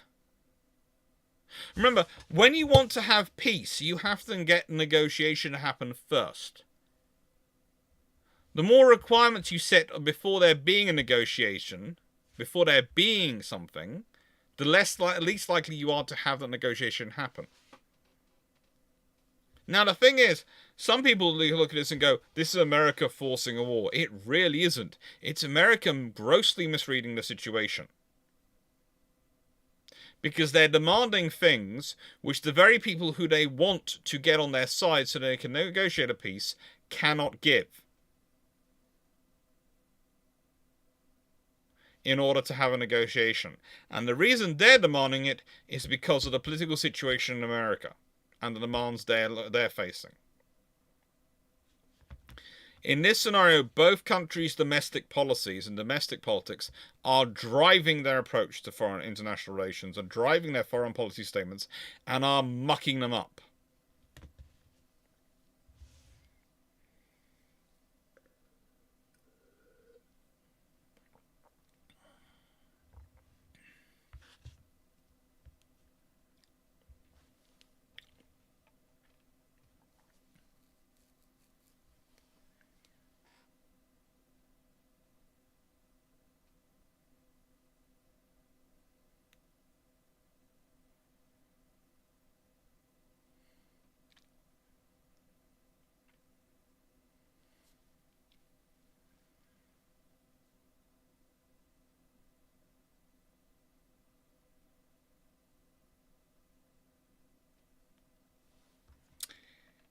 And the problem is that the longer they keep Kono waiting, the longer they keep him hanging on negotiations, the more time they give for Tojo to move troops. The more time they give them for a decision. You know, Kono and Tojo keep meeting the whole time. Negotiations are going on in August, September, and October. So as said, one of the problems is that the Americans no longer trust the Japanese word because of that lovely foreign minister, because of Matsuoka. Because of Matsuoka's actions, they no longer even trust Kono's word. So here's the question. What happens if instead of organising a new cabinet in July 1941, if instead of that happening, if Yonia is called back? That's the scenario we're going to go with. Instead of the 18th of July 1941, the third Kono cabinet being formed, it's going to be the second Yonia government. Because of alternate history, that doesn't make that doesn't have lacking of plausibility. What's that going to do to change things? Well, suddenly there becomes a problem for a lot of different factions. Mitsumasa Yonia, even as Prime Minister, walks around unescorted. A lot of the threats you use on other people do not necessarily work on Yonai. As for discussions with the Americans, well, again, Yonai has meetings with Westerners, happily has had meetings with the British and the Americans and other peoples over the years, and has never had any problem over it. He's absolutely trusted by all involved. However, will he have the same trouble? Well, if he is in post in July 1941, the army moved to occupy Indochina on the 22nd of July. So he would have 4 days in post to do something about it. Now, the question is, could Yonai do something about it in 4 days? Well, the phrase comes, they were in their ships already. They were in their ships already. Yonai is an admiral, and whilst those ships would probably belong to the army, the odds are the Navy knew where they were doing their shipping, but they just didn't talk about it. And odds are the army had actually told the Navy what they were planning, but to an extent the Navy weren't getting involved in the army's business, because politically it wasn't adroit to. But Yonai is different. Yonai is a Navy man. Yonai is a fellow admiral. Yonai is whatever he is in the Japanese political system.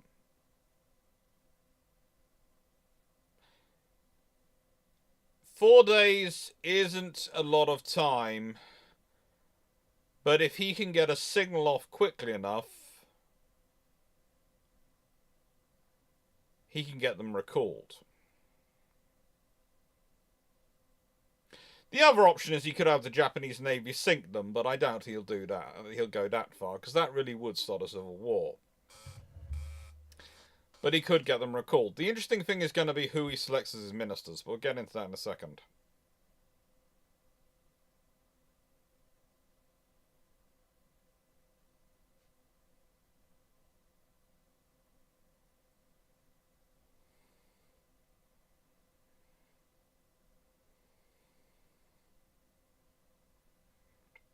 Now, negotiations with Roosevelt, etc., are different here.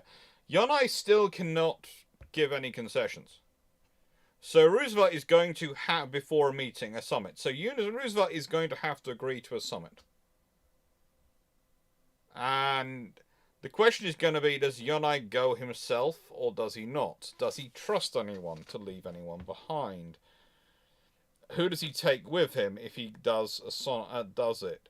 Well, the first thing he's going to have to do is work out what he's going to do on negotiations. That's the first thing that really comes up.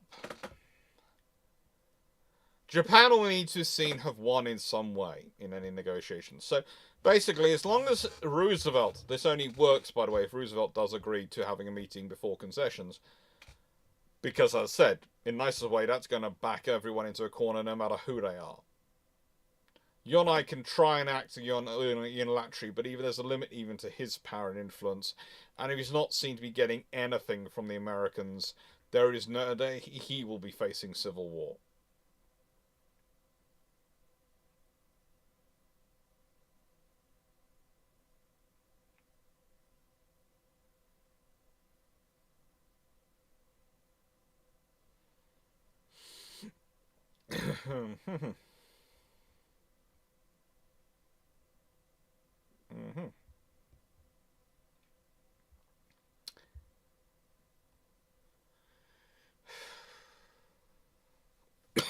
So let's consider it.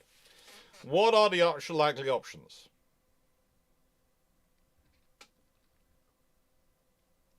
What are the likely options?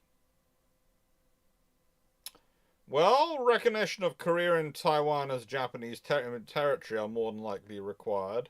Minimums. Dropping all sanctions. And that would be enough for them to withdraw from Indochina and potentially even China. There's also negotiations of who's going to pay the bill for rebuilding China, but the Americans are quite happy to offer China very interesting loans for that one. And the Japanese will probably accept that as long as they don't have to pay any money back.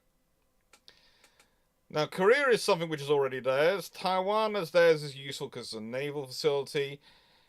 Getting them out of Indochina as well is going to be fun, but there again it does fit with Yonai's requirements. It's probably also going to be a phase withdrawal.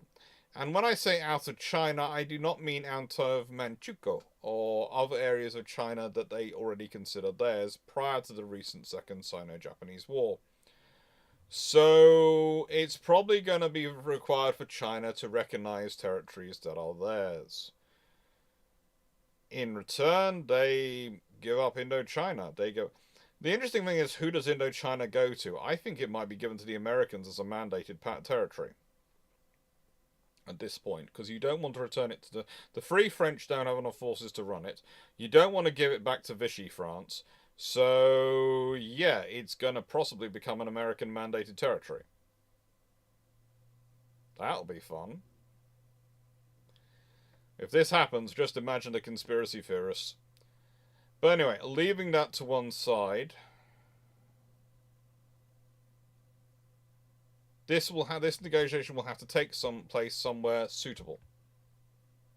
I don't think Juneau in Alaska is going to be a suitable place. I think it's got to be Asamaru, probably escorted by a very large ship or two in Hawaii. Possibly it's got to take place on neutral territory. There might even be Singapore, but it's got to be somewhere suitable for both the Americans and the Japanese delegations to get to.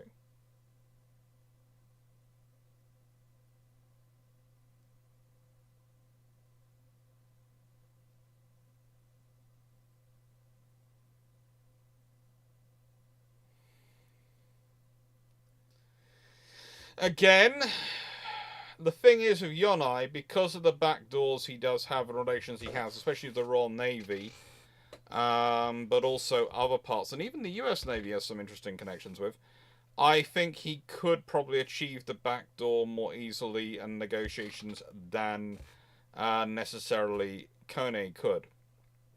I often think that Yonai being allowed to leave the Prime Ministership when he did is a mistake. It's necessary to try and balance it, and he's like other of the previous, the Genoa, because they seem to they pop in. This is another thing which sort of marks them out to me. The Generos. Quiet. Stop telling off a cat. The Genro tend to seem to be slotted in when need to be. They tend to be the first call of, oh, we need someone to quickly take over this post for a short term, or we need someone to right the ship while we're doing this, or we've got this problem on the world, we need some... They tend to be grabbed for that for a public-facing role. And then they return to their behind-the-curtain role. If that's the case. So, in the nicest, or rather, public-private role, maybe. It's weird. The Genro is a weird sort of group, as said. And yeah, he does sort of fit that scenario, but he's pulled back quite quickly because that's what they've historically done with them. Japan will need these. Dropping all sanctions, especially the oil imports and everything, to do that. And in a nice way, he can sell this to the army. He can sell this to people that's going, right, and we've got 2 years supply of oil. Without the imports. If we need a sanctions drop so we can stock up more oil. We can't fight a war without fuel. All sorts of things he can sell this on.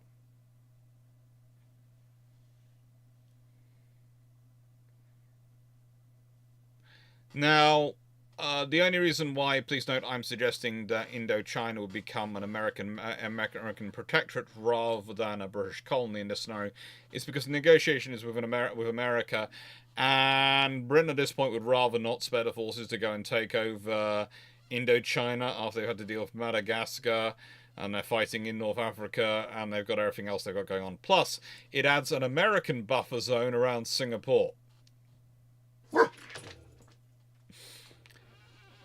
which means there is now an American buffer zone stretching across Indochina and the Philippines in the South China Sea before anyone gets the British territories from Japan. Just saying it's useful.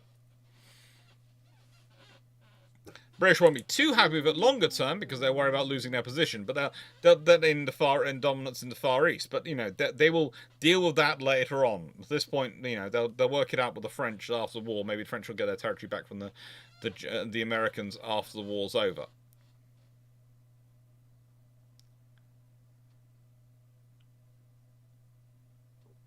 So yeah, there'll have to be negotiations, and it's not going to be pretty for either side.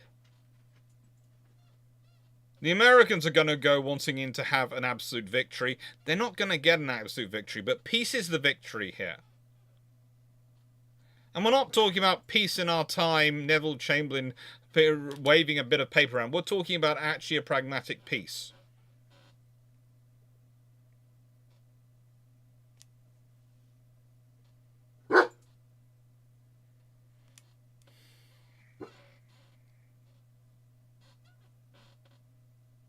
It works. It really does. The interesting question, though, we have to also think about is that Yonai will have to be picking... Excuse me! Let's go see what's going on. The wall is moving. Oh. Yeah. Sorry, my sister decided it's a bright idea to take Zebedee for a walk outside the front, the window with Raleigh in here. Oh. Come on. Go ahead. Stop woofing at your brother. He's allowed to go for a wander around as well as you do. You've had your wander around today. He's allowed his. He is.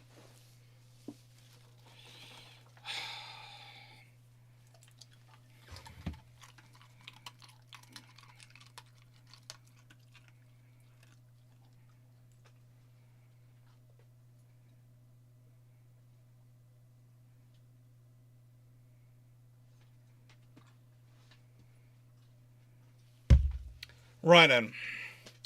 So, forming a cabinet is the biggest trouble for Yonai in this scenario. Unlike Kono's third cabinet, Yonai's cabinets have followed the traditional mold of having as few members of the armed forces in as possible. Now, you must note that Yonai has an advantage if, as Prime Minister. He can technically be his own Minister of the Navy. He chooses not to be, but it means the Navy going, well, if you don't do what we want, we're going to resign and cause your government to collapse. Kind of doesn't work on him, because he goes, the requirement is a naval officer must be Minister of the Navy, right? Yes, in any government. Yes. I'm a naval officer, right? At which point the Chief of Staff and Navy goes, sod. Can't do that. Now, the thing I do find interesting, and I do wonder about this, is good old Tojo. Because, again, Yonai's previous cabinet, the Minister of the Army had been Shinroko Hata, pretty senior officer. He'd also had a Minister of Colonial Affairs who'd been Kunakai Koiso. Now, both of those are still alive. In fact, Koiso comes back as the Prime Minister of Japan between July 1944 and April 1945. At this point, he's technically between posts. And Hatta, well, he dies and doesn't die until 1962. He's Minister of the War. He's the only surviving Japanese field marshal after the war's over.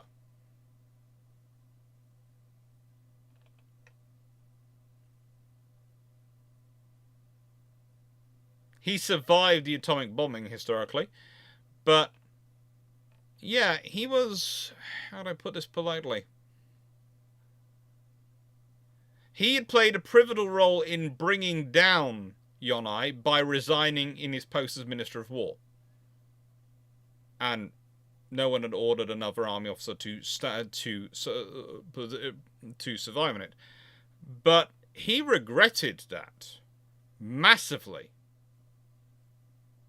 very quickly afterwards. And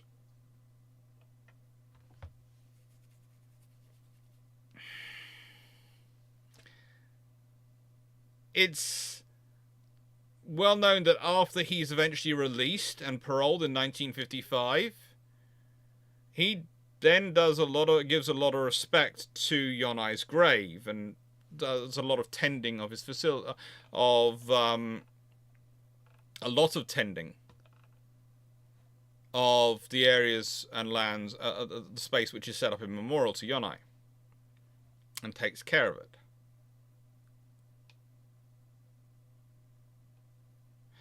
So I'm thinking that Yonai would not have trouble finding an army officer to serve. He's got at least 2 he can call upon who he have a relationship with. One who refused to resign under him, and one who did resign under him but feels very guilty about it.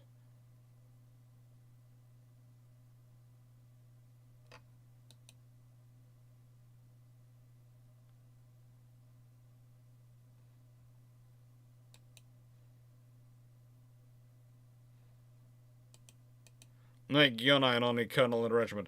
I don't think the Emperor could do that. But it's tempting.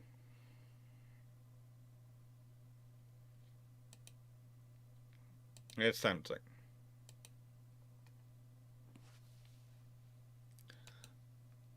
The interesting thing is Conroe to try and balance the army and navy had a lot of other ministers in there. You know, he had the army provided the minister of the minister of state and the minister of the army came from the army. The minister for foreign affairs, the minister of the navy, the minister of colonial affairs, and the minister of health all came from the navy. Kono had really tried to depend on navy to support him, and he had depend on navy to support him. So it's kind of an interesting scenario if Yonai's there instead of Kono in the third cabinet.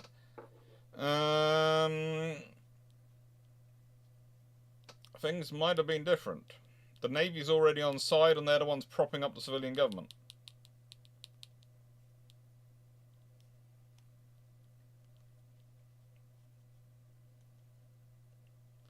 So what do you do? What do you do?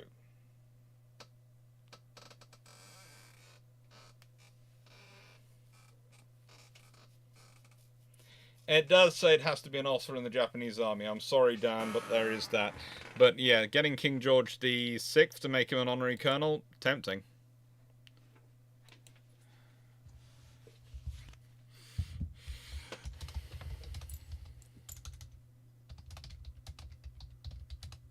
Sorry.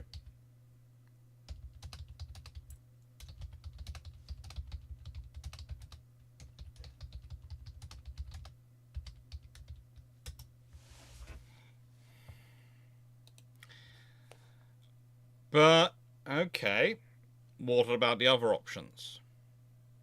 Now, here is the other interesting thing. When you start looking at the second Kunro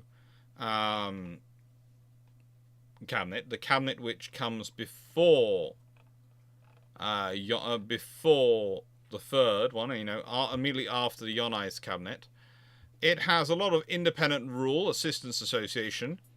It's a political organization, political party, which is created by Kono and is an idea of bringing a load of independent politicians together. Doesn't really work that well. Whereas Yonai's cabinet, well, it has a lot of people from the Rekentan Minnesota and the Rekeken Seuka, one of the two of the big political parties in it. And pretty much Everyone is from one of those political parties.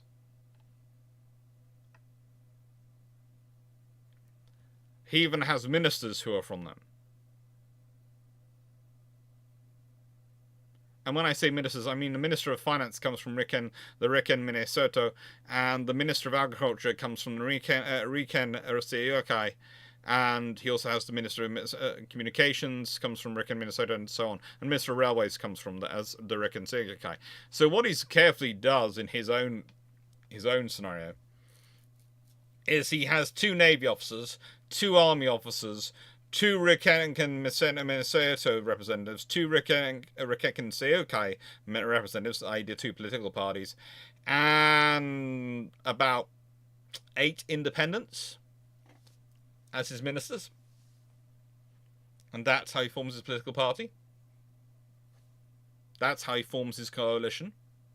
So I think you probably would find it much the same.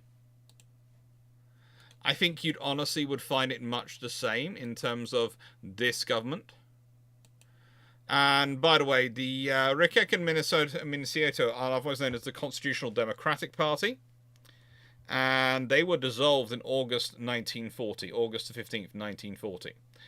I doubt they'd be dissolved if Yonia is in power and using them. And again, technically, it's the Riken Seokai, the Association of Friends of Constitutional Government, was dissolved in July 1940, July the 30th, 1940. Again, I doubt they'd be dissolved if Yonia is in power.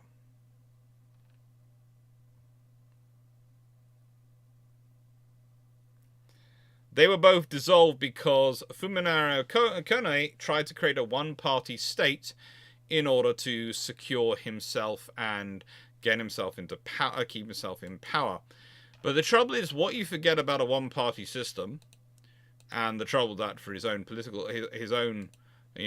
government, is that one party only has one voice and cannot bring everyone together. You can never get all people on side with one party.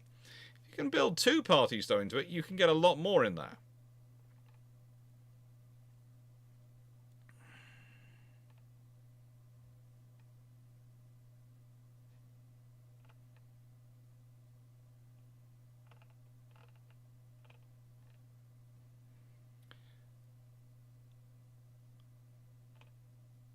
But it's a very interesting organization. There are some who would argue that the Imperial Rural Assistance Association is fascism. It's all sorts of things. It's made a one-party state, but it's sort of more of a statist system. The idea is that it's going to create a more efficient politics, and it's going to bring people together. But as said, I don't think that actually works. And I think Yonia's method of forming a cabinet is going to be to balance people, to bring them together that way by balancing them. So I don't think he'd go down the one-party state rule.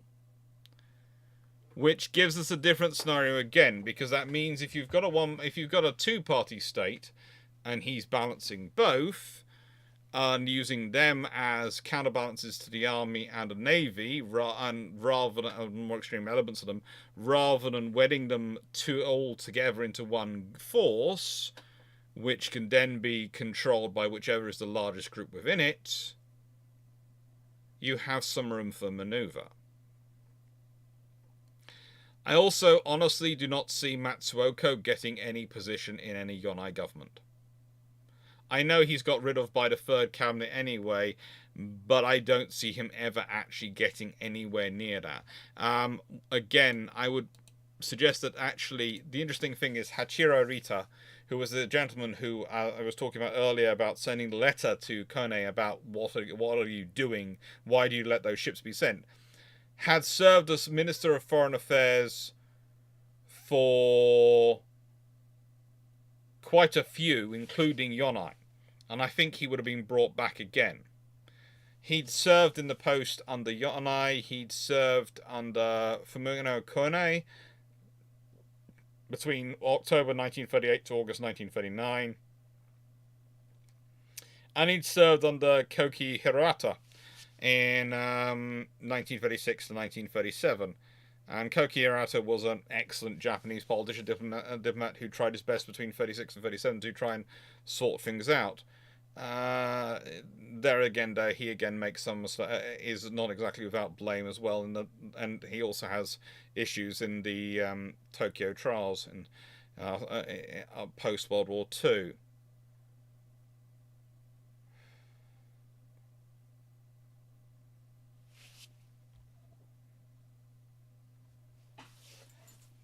They have differences going on. They have differences of relationships. You going to bed now? I'm going to try. I doubt it. I said, is he going to bed now?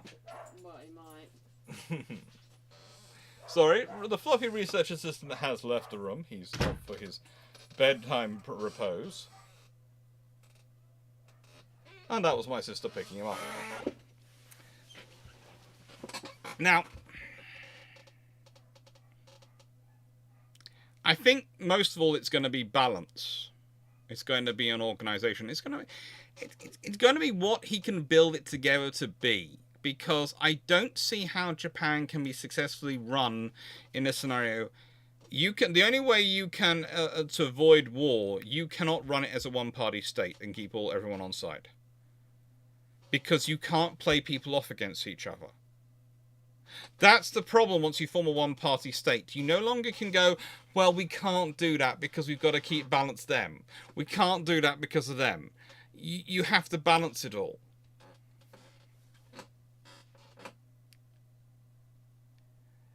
And you can't do that in a one-party system. There are corgi noises. Actually, I'll be back in a second. I think I might be needed, judging from the noise that just come.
Oh, that's all fun. Sorry about that, everyone. I also used the time to have a quick bio break, I must admit, but yeah. There were doggies complaining and mutinying. Doggies mutinying. Apologies. Take care, Chandlord. Now, with Yonai sorting all that out, the next thing becomes, what does happen with the economy? Because this is going to be a big factor.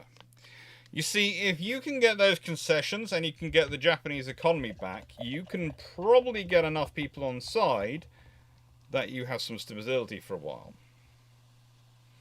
But the Japanese economy is realistically a basket case. Why? Because it's been in transition for the last 45 years at this point.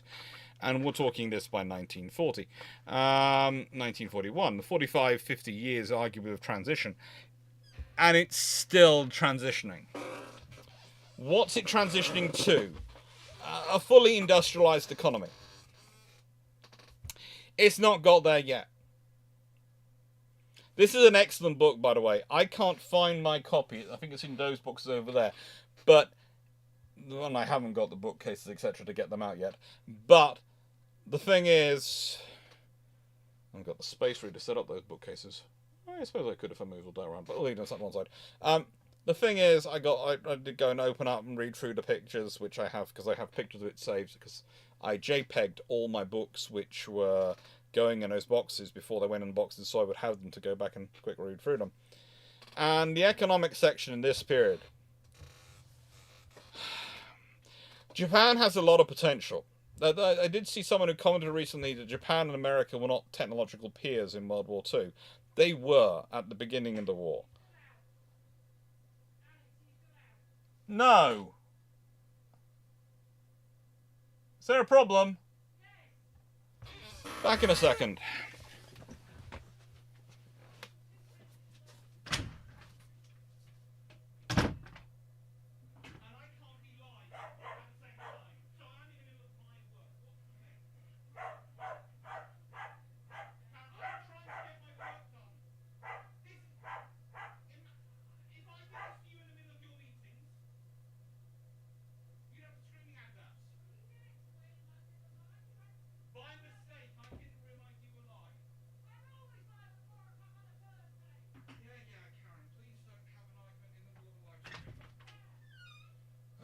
Sisters. Sorry, more issues. It's sorted. Hopefully. Anyway, so getting back to it, the Japanese economy is industrializing. They are growing. They're developing. They are still evolving, but they're trying to evolve at a pace. And as said, they are technological peers of the Americans at this point. Does that mean they are in every way, shape or form the same as America? No. Neither is Britain. Neither is America. There are some areas where Britain is more advanced than America is. There are areas where America is more advanced than Britain is. There are areas where Britain is more advanced than Japan is. There are areas where Japan is more advanced than Britain is. There are areas where Japan is more advanced than America is. There are areas where America is more advanced than Japan is. Why? Because guess what? Technological advancement is not universal. It often depends on individuals and their pushing. And the example I often give with the Japanese is they actually discover radar and start developing it earlier than the Americans. But it's been developed by one section, which as a navigational aid, who then drop it because they don't see any future in it. And then it's picked up later by the other service, who look at it and push it forward a bit more, but are doing it separately without talking to the previous service. And then, you know, they slowly get back into it. And this is the problem. This is the reality they have to deal with.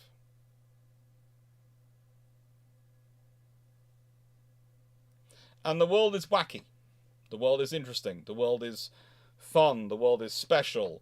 And the world has always been like that in technological terms. But in Japan, their technological progress is often undermined by their own infighting between their services and the fact that they will not share any information. And believe it or not, there's part of me which does believe that the Japanese system was set up like it was to stop people vying and to stop any one group getting too powerful. And as Dirt Squad said, but I was not having jumped into that.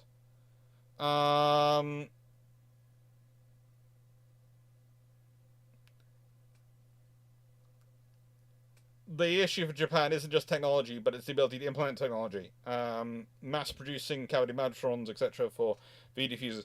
No, but Japan did mass-produce quite a lot of other things. If you start, you have to be very careful with how you're approaching this stuff, because sometimes I will see people use the definition that Japan didn't have the ability to mass-produce cavity magnetrons because they hadn't developed the appropriate things at that point. So for variable time fuses, as meaning they don't have the ability to do mass production and to actually do mass production. But the Japanese do a lot of mass production during World War II. They do a lot of mass production prior to World War II. They're doing a lot of mass production. It's just they're not always producing the sensible things.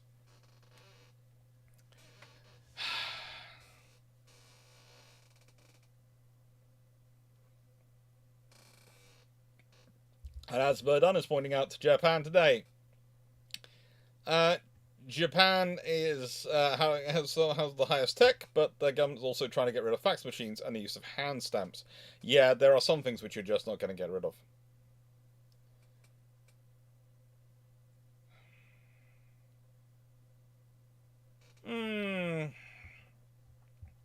Patrick Link, I read a good book about the political event of the IJN earlier this year called Making Waves, Politics, Propaganda, and the Emergence of Rage Imperialism, Japanese Navy 1868 to 1922.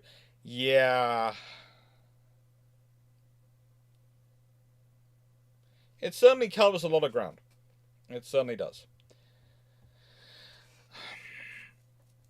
But the thing is, there are some very good books to go to for the economics, but in the economics in this period, and that's what we're sort of focusing on, for Japan at this point, they are in a point of transition. They're in a point of transition about education. They're in a point of all sorts of things going on, and it's how do they make these things work? How do they implement these things across their economy? How do they build up their economy and get them to work?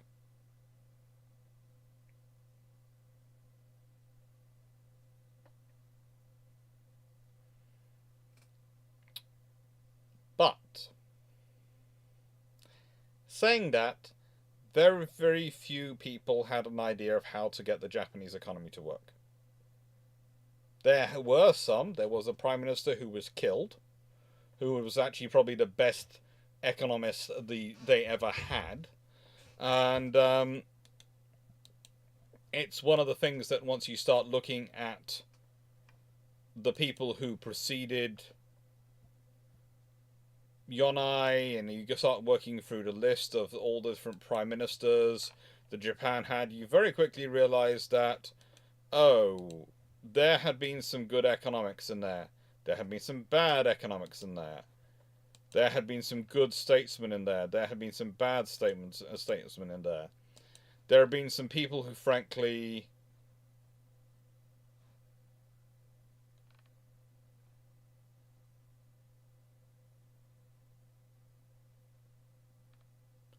should have been there, shouldn't have been there. Japan has problems, and I would argue most of their problems start with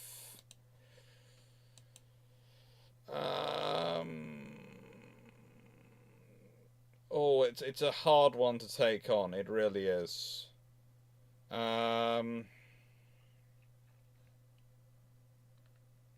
The options for bad situations they had and bad losses they had in terms of finance ministers, in terms of prime ministers, they lost so many who were actually good at their job killed.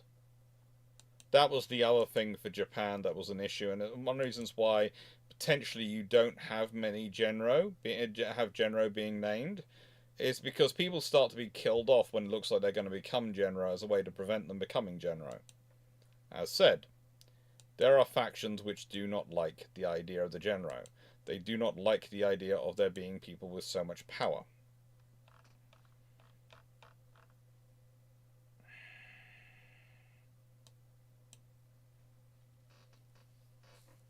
But the Japanese economy really does need to be worked on. And the reason I'm saying it needs to be worked on and invested in is because one of the reasons why Yonai could make the case for the army to accept the deal that's being presented is he could say, well, in the nicest way, we haven't got enough tanks, we haven't got enough logistics, we haven't got enough artillery, as has just been shown by Russia in 1939 and the issues we're having in China. Let's take a few years, invest in infrastructure, invest in factories, and build things up. And that buys them some time to deal with the general officers.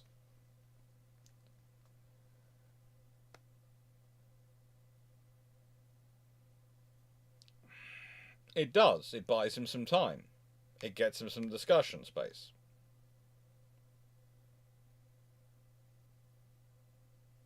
It gets him some space to be able to do it. It won't necessarily work on all of them, but the thing is not all of them. It's about getting enough of them on side. Enough of them on side. We've got these concessions from the Americans. We've now got this, so we need to build up oil storage. We need to build up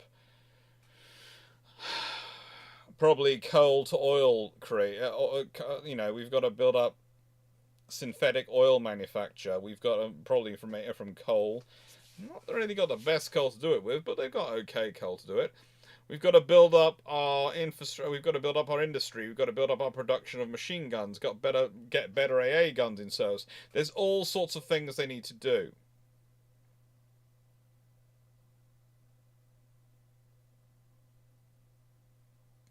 And whilst, yes, you are in a situation in this period when you realistically have war bearing down on your neck,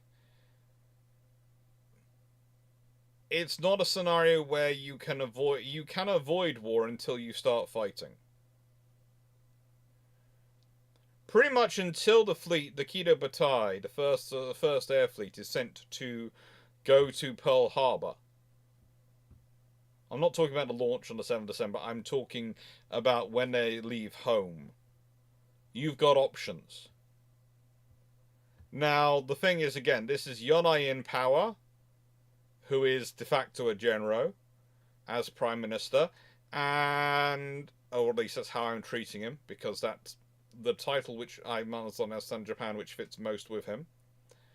And it's pursuing a policy which makes sense. Now, there are many discussions about this. Patrick Lynn, you just brought up stuff, and it's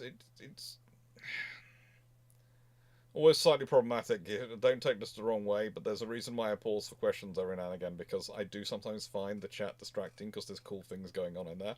That's not your fault, that's mine, because I'm easily distracted by the cool stuff being discussed in the chat, and I have to make sure I have to train myself out of it. Now, the thing is, you just brought up something which I already mentioned and got to. You know, using 1939 experience versus the Soviets as a reason for mechanizing the army. Prior to that, the army had talked about mass waves, had talked about those sort of things, yes, and that light mobile force had worked for them. But it hadn't worked. It had fallen down flat to the tanks and the artillery of the Soviets. And they were running into the same problem where they were bumping into massed artillery of the Chinese. The battle I mentioned earlier, they lost because the Chinese outnumbered their artillery pieces 2 to 1 in total numbers and 3 to 1 in terms of effective numbers. And the Japanese army were not stupid. They knew it. They knew this was what was causing them the trouble. The best tactics in the world cannot not decisively change a scenario where your opponent's artillery outnumbers you 2 to 1, as long as it's similar levels of effectiveness. That's your problem. So this is a very good book, by the way.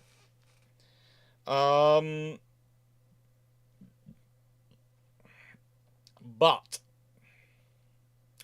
I do love that phraseology, don't I? It's not going to be an easy sell. He's got to also tell the Navy they've got to modernize as well. And that's an easier one thing for him. The trouble is, while all this is going on, you also have to recognize, and Japanese will be able to recognize this, that America has got the two-ocean Navy plan going on and are doing their own modernization and increase at the same time. The thing is, that can actually again be persuaded to work for their benefit, because you have to remember the Japanese plan is always based on your enemy being overconfident and attriting them. So the Americans getting bigger, but not necessarily smarter as far as the Japanese are concerned in terms of their warfare approach, doesn't necessarily undermine the Japanese war plans. We've been over that before when we talked about, well, when I had to do videos about the Kantai Kessen, because some people believe that the Japanese only doctrine is the decisive battle doctrine, and actually no. Decisive battle is the last point of their doctrine. It's basically, there's all sorts of other doctrines that come before it. And the thing is, the larger your enemy is, the more likely they are, in theory, to charge at you stupidly. Now, in practice, as I said, the Americans are war-gamed this and know exactly what the Japanese want and know it's not going to go well. But for the Japanese, it's their only scenario and only avenue for victory. Their only avenue for victory is to attrit the enemy.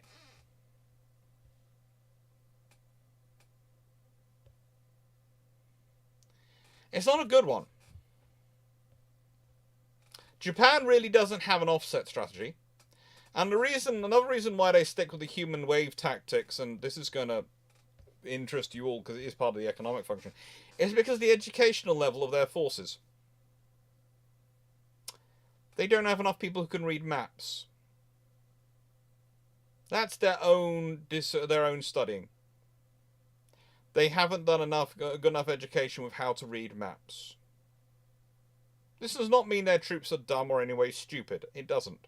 In fact, they do have an education system going. They are trying to improve these things.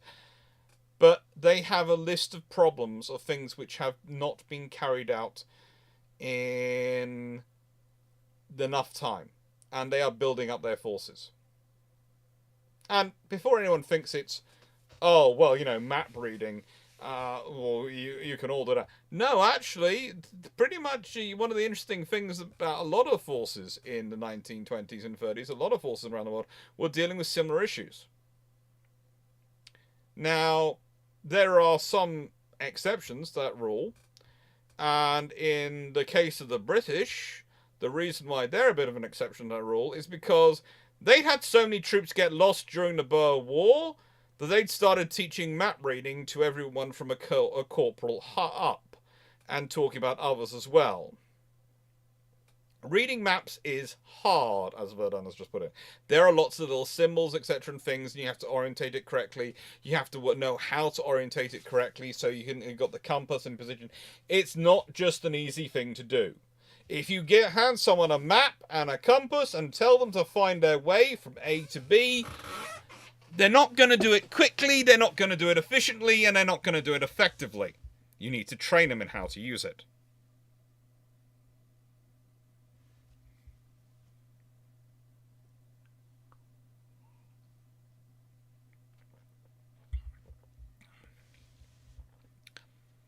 And the trouble is, map reading is not... plus, yeah, but that's Ordnance Survey in 1981, not map reading. That's map making. Cartographers are a different group. They're always going off and making maps.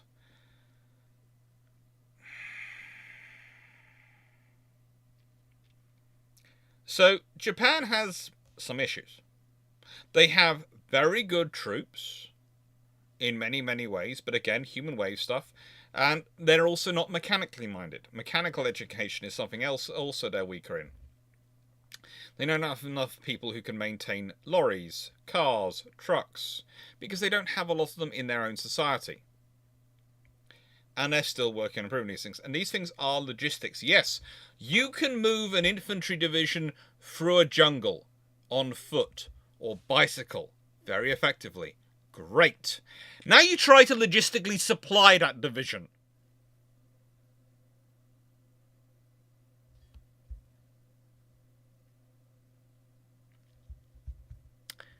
That's more of a problem. The Japanese were famed for being able to fight on minimal amounts of food, and they could. But they still needed some food, and they needed ammunition. And they needed lots and lots of other supports to make their stuff work.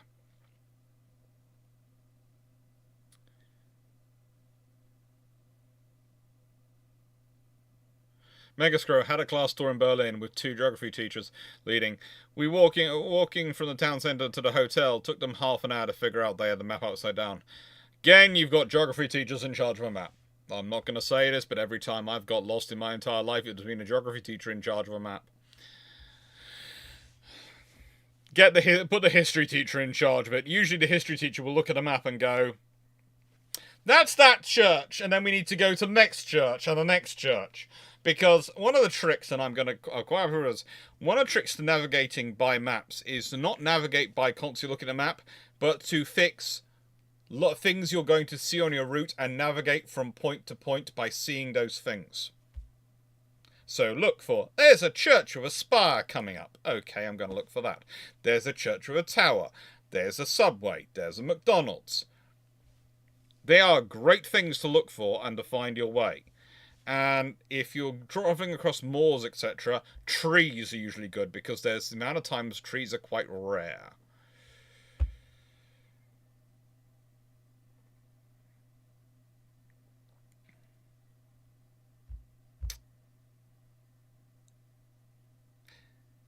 there are lots of other countries which also have these similar problems. Please note again, as Japan is not alone. Someone's already given up the example of Germany, which is where the driving is quite rare, so it's become a very specialist taught position in the army, and various other fun things are across armed forces. Again, Britain and America are quite lucky in the way they've industrialized, because that has left them with quite large portions of a population who are quite mechanically minded. But that doesn't mean they're not alone in having those advantages. They just tend to have quite a large percentage of that advantage because of the way they have industrialized their economies. And because of the time they've been industrialized. So basically, Yonai's main point, and the reason I'm banging on about the Japanese economy, is the first thing Yonai's going to do with any win, and if he's managed to get the troops back and all these things, is going to be concentrate on the economy. But what he can do with that, well, that's going to depend on which of the three options they go down. Because there are three options you can end up with. Civil war, peace, or forces withdrawn from China end up being used as part of an expansion phase of the delayed Pacific War against a stronger US. Yay.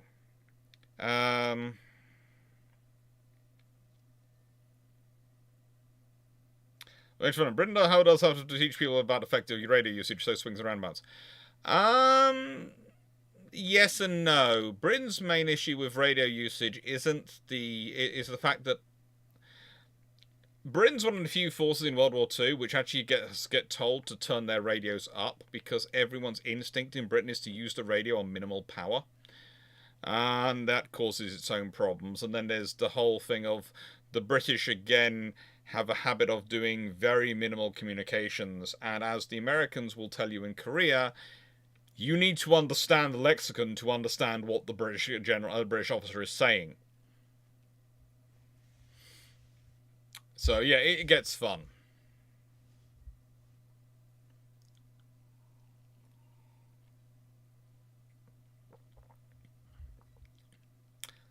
Dave Harrison, Moore's a very specific type of training. You can also navigate by shallow graves. We don't tend to talk about those, and they're not that shallow. If you've got enough bog, they will never be found. So, Civil War. This is a very real option. Okay, it's a very real option. Let's be honest, if you are removing, which Yonai would have to do, Tojo from his position in the army, this is a man who, as said, if the Emperor says anything less than an absolute no to him, takes it as the Emperor's agreed with his wonderful vision. And that's me toning down some of the stuff that's harped on him because of World War II and the way the results are, way the trials go after the war. They have issues.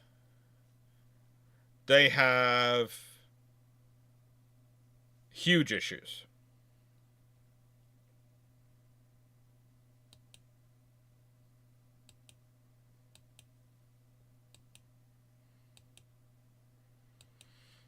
And withdrawing the army from China, and Indochina especially, is going to be something he's going to be massively against. You know, there were debates over whether or not he would send the armies in there. There's all sorts of discussions he has, and you know, he keeps vacillating backwards and forwards in his conversations with people, whether he should or shouldn't do it, but he then decides to do it. This is the other trouble with the Japanese leadership. They vacillate so much.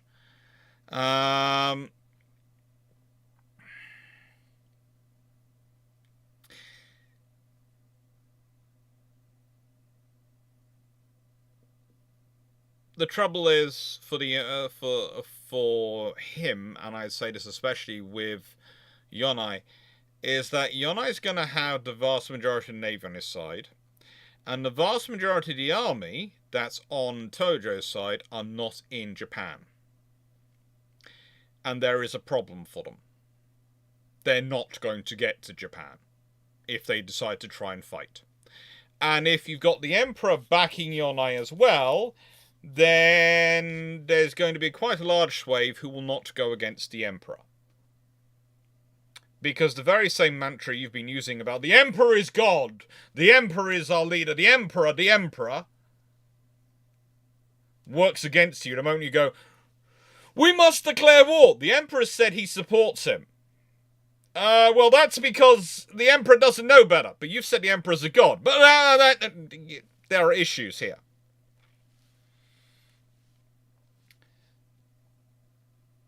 So things could get very problematic very quickly. So civil war is an interesting occurrence. Interesting enough, civil war, especially if it's won by Yonai's side, probably is the longest term peace. Because in the nicest way, if they have a civil war, then that's going to allow them to deal with a lot of potential problems that could be coming down the road, and gives them a good reason for keeping things peaceful for another couple of decades or so, while Japan recovers from it.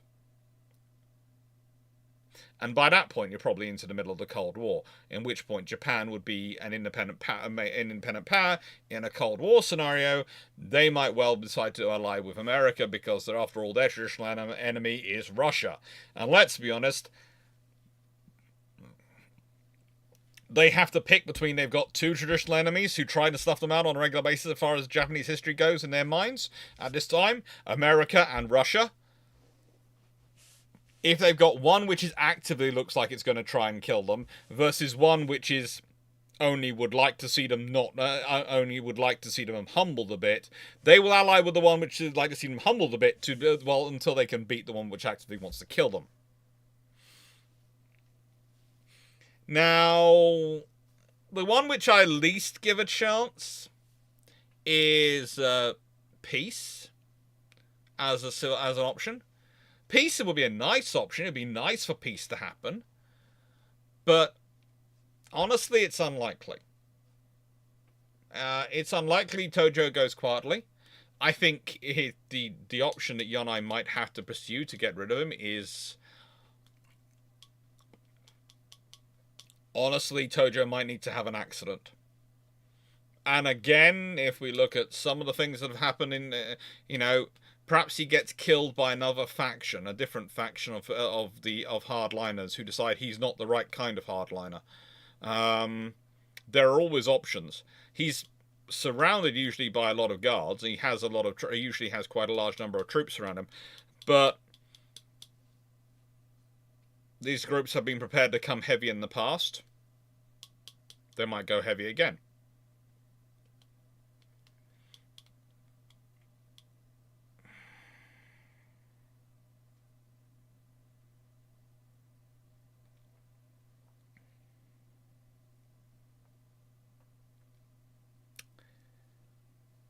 Now, the thing is, lots of people... there's an interesting point from Tim O'Neill there. Your feudal system of government, true, in the modern era.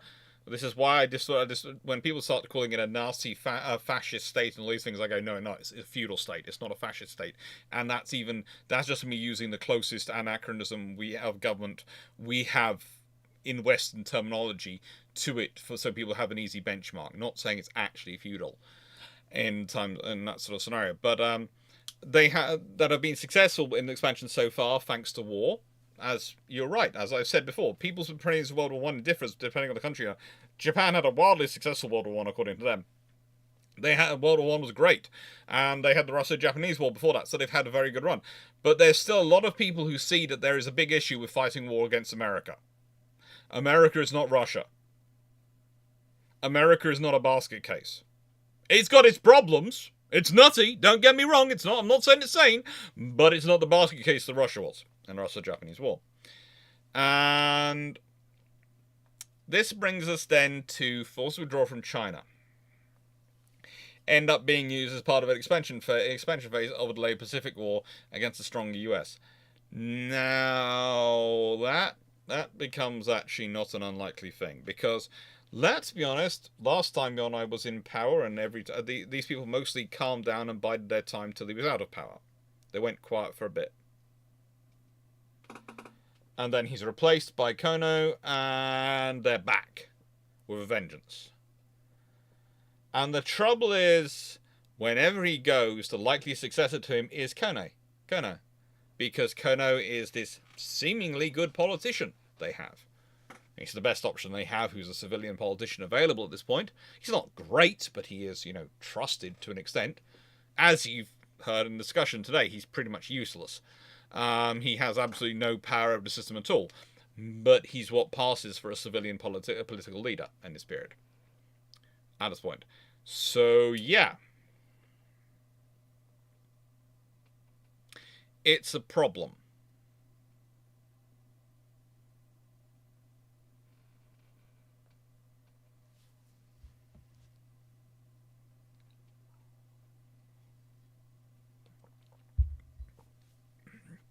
Now, if they go with the last option, that would mean that Tojo does not have an accident, but probably still is out of position, and it could replace a few officers. It could also mean that Japan pushes forward its modernization in certain areas, it pushes forward its viability in certain areas. It could get better. It could get stronger. Will it necessarily be a more self-sufficient economy? It's going to depend on how long they have and how much investment they're prepared to make. And how much investment they can make. Take care, Michael Cooch. If they're able to buy as much oil as they want from the Americans, because the Americans truly do allow them to import as they wish, then they could build up quite significant stockpiles. But honestly, Japan needs more than significant stockpiles. They need to have some way of producing more oil. Not necessarily enough to replenish all their yearly their expenditure, but if they've got, let's say, 4 years oil stockpiled, and they're able to produce 2/3 of a year's supply a year, thanks to synthetic means, or basically, let's say, all the fuel they need for their navy each year from synthetic fuel needs, then they can extend any war a lot longer, and they can extend their freedom of maneuver a lot longer.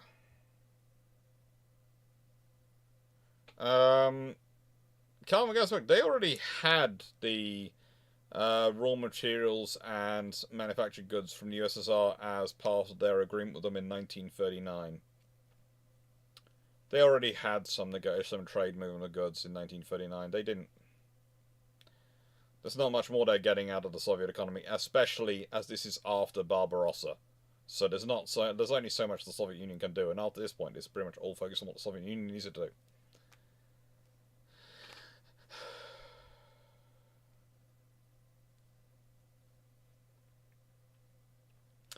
The thing is, as I always said, there's no war in the Pacific without both Britain and America getting involved. There is a reason the British Pacific Fleet turns up the moment the Mediterranean and the Atlantic have been secured enough that they can afford to dispatch the fleet. There is a reason the forces are there that are there. There is a reason that Britain does what it does. There's a reason that for all the noise he makes at various times, because Churchill makes a lot of noise about everything, he actively actually supports the Australians in sending their forces there. There is actually a good argument to say that the reason he makes so many statements which seem annoyed with the Australians for focusing their forces in the Far East rather than is not because he's annoyed with the Australians, but because he doesn't want other people to do it as well. He's worried about the Canadians and he's worried about other members of the Dominion doing it. So if he seems like he's annoyed with it, he thinks he's got a better chance of preventing it. Now, the thing is, again, they could get access to Dutch East Indies oil. They could get it. Part of the problems they have is that the Dutch and everyone else stops selling raw materials as well. It's not just the Americans. Everyone else sanctions them on the Americans' request. And basically, it's almost a rule and requirement for getting aid in World War II and getting the support we're getting is that we were getting at this point is that they had to take part in the sanctions regime.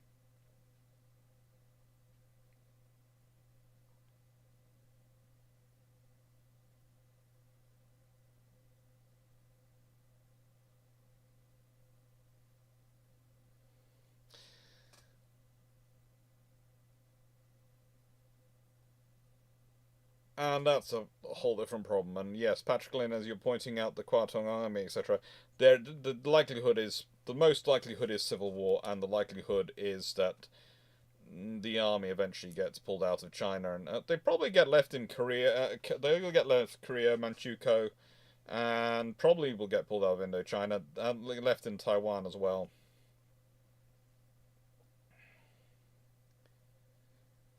If the Japanese do the scenario where they delay the Pacific War, and Japan is still seen as a significant naval threat for longer, do the British complete some of their Lion class? That's an interesting question, and quite possible. You see, the thing is, let's say the Japanese war, they wait till the American forces are committed in Europe.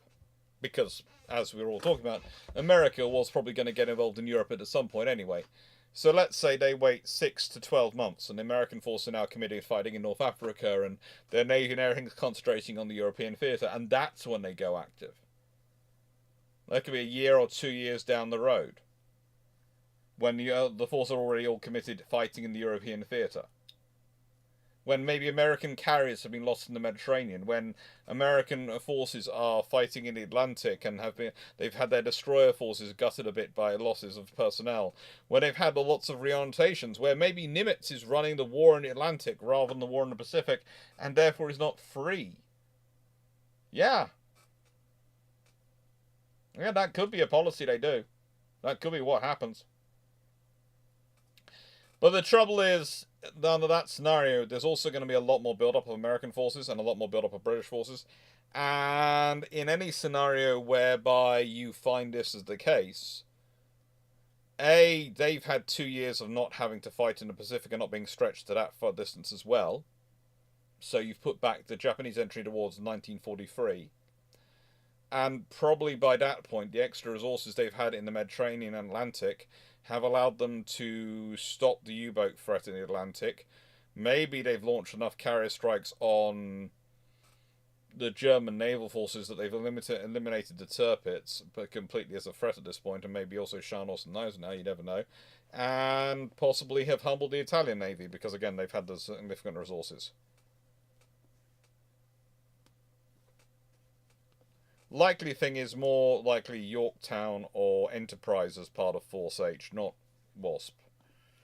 Whatever Force H constitutes at this point. You could also have things like Implacable and Ineffectual. Again, if you have been able to concentrate the resources you have, so your resources haven't been spread as thinly, it's amazing what might have been available for operations. And who knows what's happened.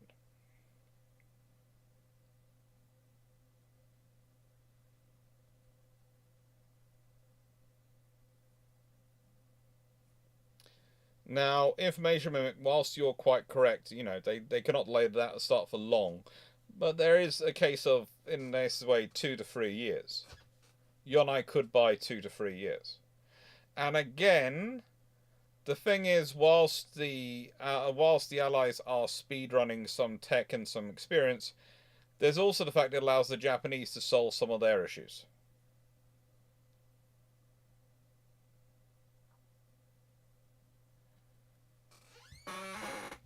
He had... The Iowas might be commissioned to go hunting down Bismarck, or, Tirpitz, etc. in this scenario. There is no way that MacArthur gets allowed anywhere near Europe. They're just not happening. Shinano complete as a battleship, maybe another one. There are lots of other interesting ships which could be completed. The thing is, the Japanese Navy could grow as well in this period. And they will grow in this period.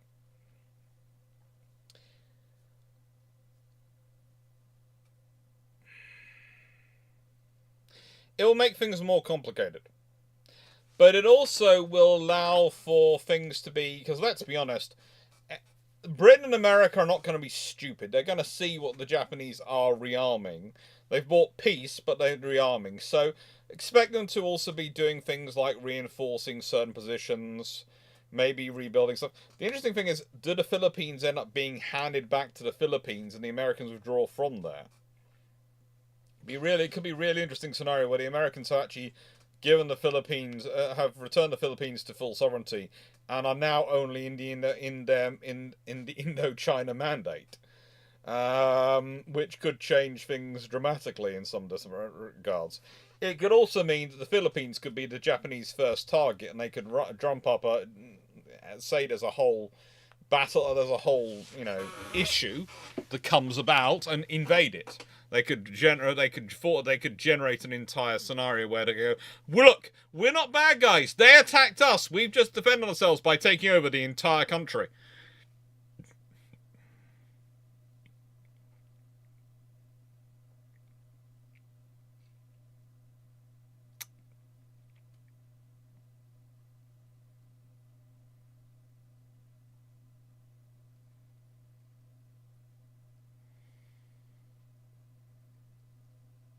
So yeah, it's an interesting scenario. And here we have that interesting picture from the first Kono cabinet. And really look at the faces in this picture. Look at their postures. Look at the way they're standing.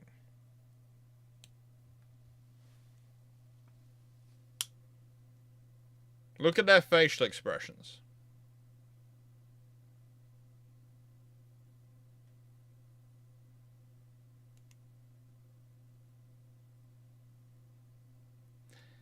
I would say that tells you a lot about the different personalities involved around Kono, doesn't it?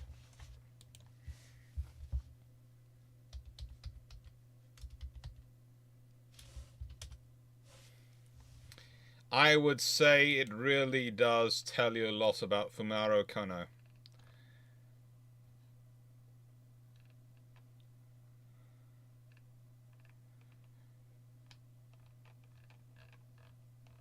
And his leadership. He was the best option. But let's be honest, he's not that great. By the way, the army minister standing to his left, on the right of the screen, is Hajime Sugiyama.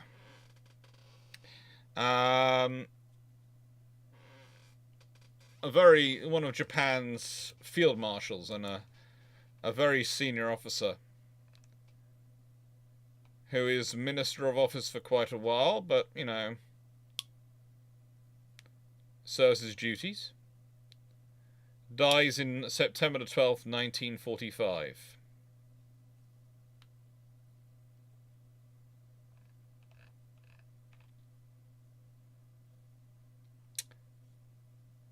In fact, Sugiyama is 10 days after the surrender of Japan, and he'd finished the preparations for the dissolution of the Imperial Japanese Army. He then committed suicide by shooting himself 4 times in the chest with his revolver while seated at his desk in office. His wife also killed herself. He shot himself 4 times in the chest with a revolver.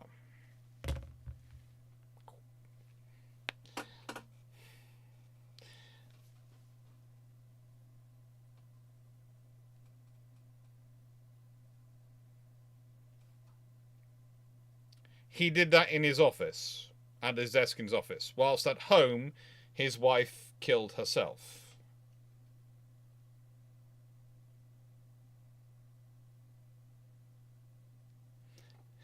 Anyone want to think about how you can shoot yourself 4 times in the chest with a revolver in a seating position?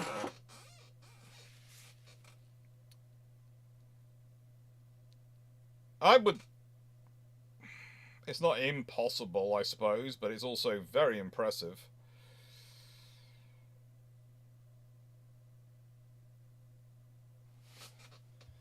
But no, when we go through this cabinet, it does say,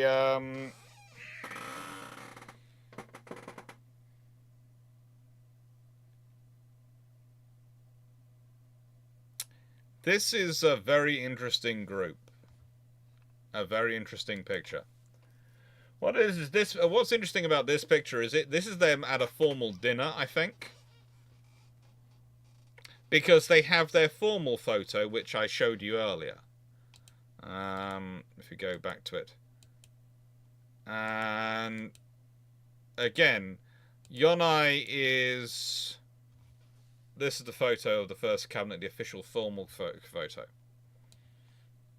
And if you look at the formal photo, they're all in dinner whites and dinner ties. The general's in his field uniform, not his ceremonial uniform.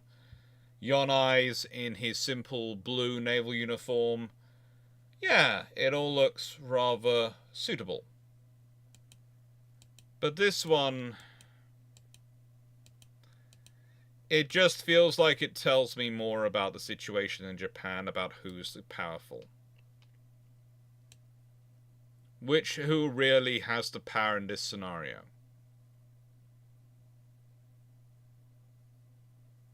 Who's the boss?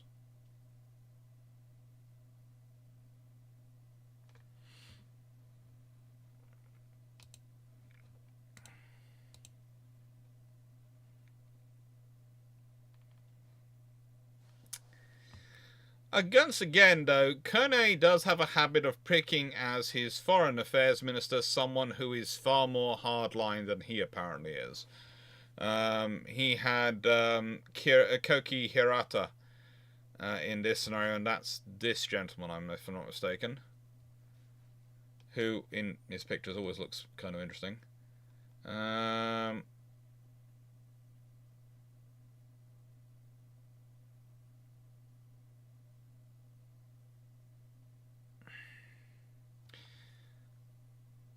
This is, I think, this could be Admiral Nobumasa Suetsuka, who's Minister of Home Affairs. I think that could be him. That's who I think it is. The trouble is the picture is not labelled in terms of the names, and so I've gone through the pictures of the people I can find who were involved in them, who were in the government, and tried to match them in. And Nomusa Segetsu is who matches this photo pretty much best. And he's in civilian dress.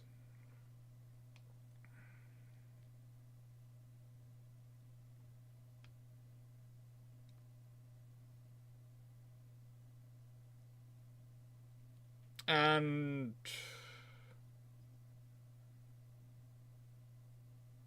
the others are also kind of interesting people. They're all fairly interesting. I think one of them might be even Minister of Railways.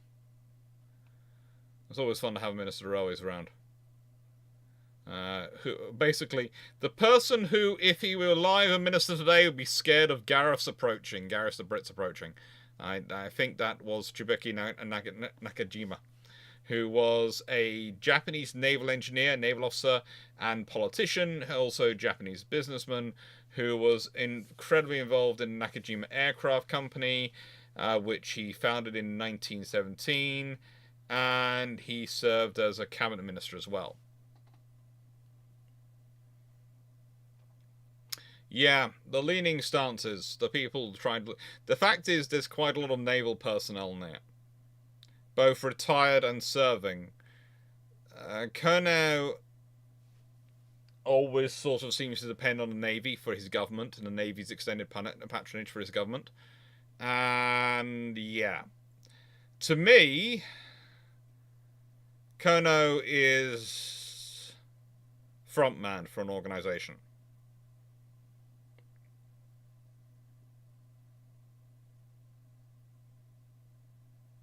It suggests you may have missed the first couple of times. Seppuku is a thing. So yeah. Of these, it's rather interesting going through them. As said, we're pointing out to them, we're going, what happened to you? This gentleman died.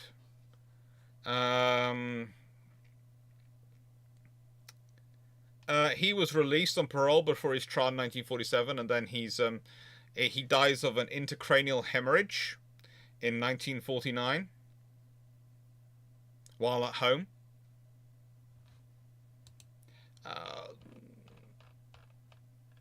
Yonai, of course, as we discussed before, also dies. He's from pneumonia and a heart attack.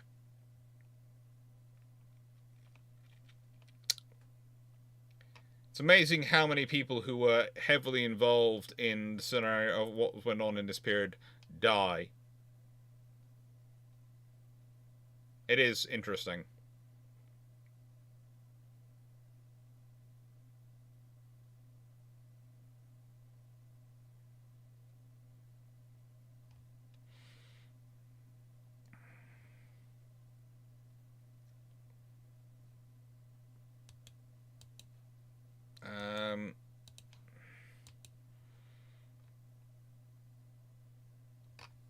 Nobuseki Setsuka dies 1944, age 64.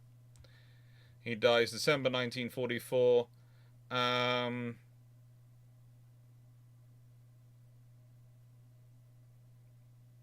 Just dies. There's very little notes on how he dies in December 1944.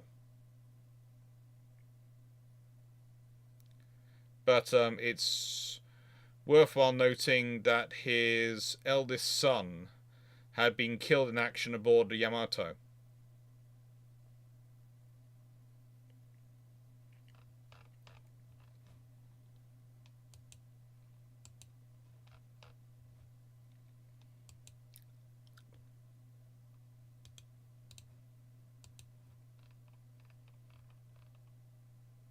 Kane, of course, also dies in December 1945.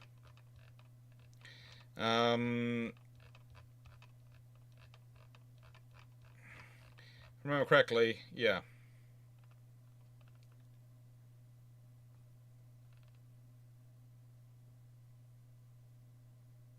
The night before he was supposed to go to Sagamo prison on the 15th of December, he talked with his son about everything.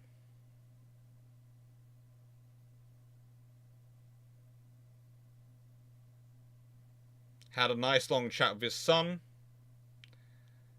And then he drank some potassium cyanide, which he managed to get a bottle of, and died. You know, it's something you can find quite easily in December 1945 in Japan, an entire bottle of potassium cyanide.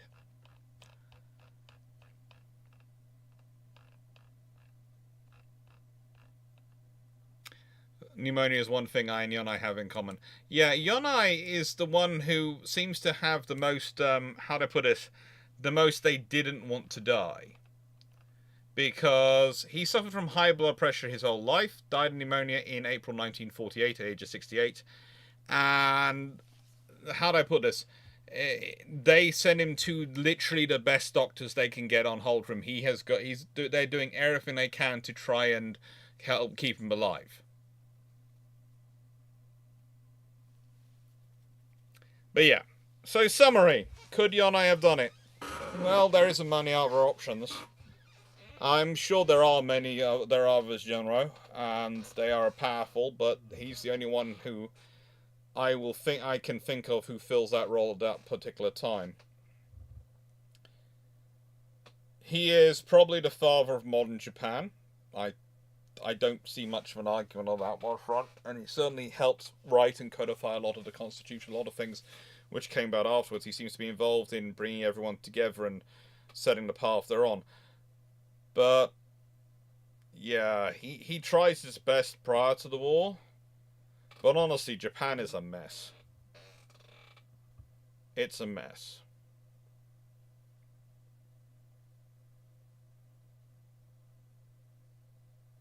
I wonder why Yonai suffered from high blood pressure.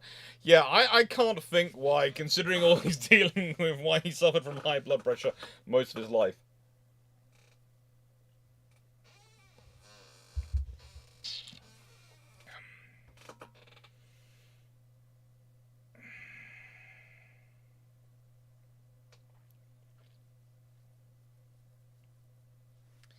And one of the big things he does is he seems to be the person who coordinates, Yonai does, the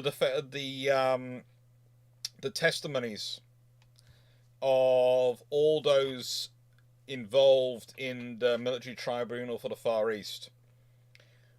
to make sure that the testimonies sing the correct tune.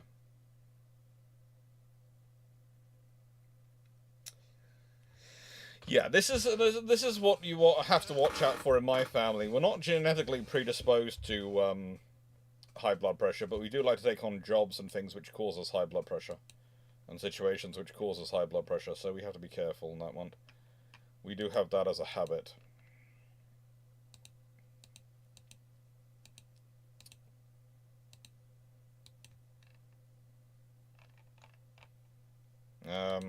Yeah. Which honestly caused me to have a fun discussion with the doctors when I was going through treatment, and probably means I should be checking my blood pressure more often than I do. I don't really do enough to check it.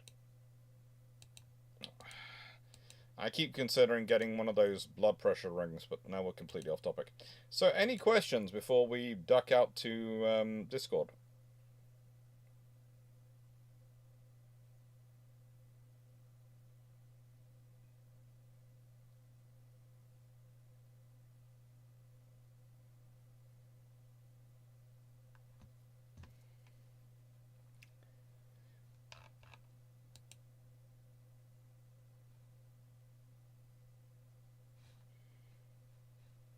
Don't worry, this channel does not require you to be cynical and sarcastic, but it does have a habit of making you so, it seems. I don't know why, I just talk about history and try and give as accurate telling of it as I can. For this to happen, it needed the Shadow Council to get the Emperor to come forward and say his will. Yes! Or the Emperor needed to publicly make someone a Genro.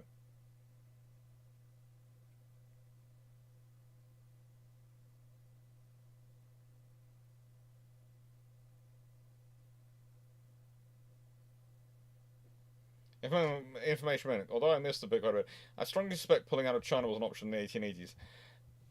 There's all sorts of issues going on with China in this period. In that period, you have to remember there are several wars with China.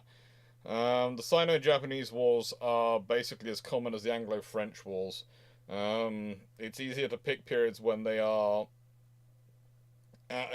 Let's put it this way: if you're chucking a dart at a period guide, it's easier to hit a year where they are at war than they aren't. What brew ships was it that I asked about the Sovetsky Soyuz carrier conversion? Cannot remember for the life of me, but if it's... You could always go to the Discord brew ships Q&A and see if the question shows up in any of those. Yonai seems to have died from pneumonia, so... The trouble is, as we all know, low blood pressure with combined with pneumonia can kill you. So if you're taking, because your body tends to go to high blood pressure as part of its trying to combat pneumonia.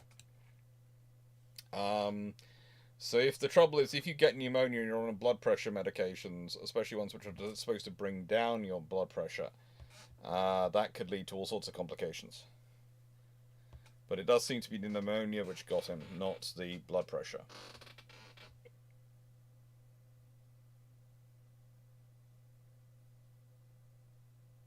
Interest done. What in... Look up the World Marshal. Before you start thinking Germany doesn't go and kick China in the 1880s, look up the World Marshal and the Boxer Rebellion. And then come back to me. Please.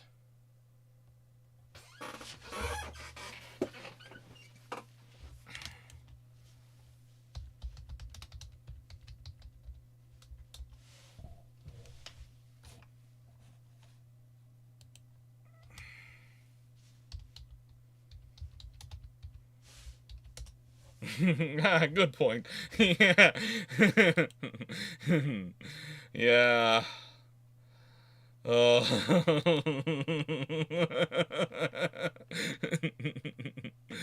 Oh.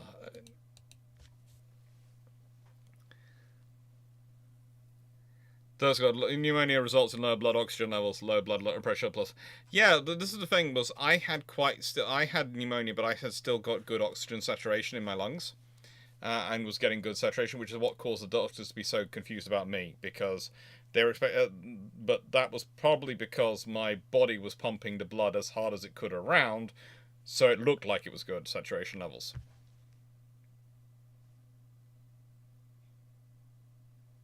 And agreed, Dave Harrison, but Dan Friedman's the expert on blood pressure.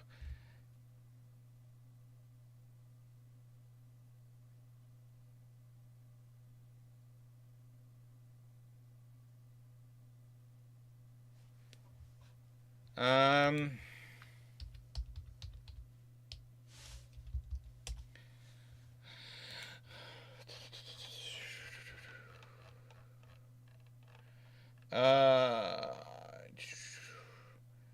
yeah, the most of them is Sawyer's is 21, nearly 21% complete. Ukraina is nearly 18% complete. Svetsia Russia is less than 1% complete. Belarus is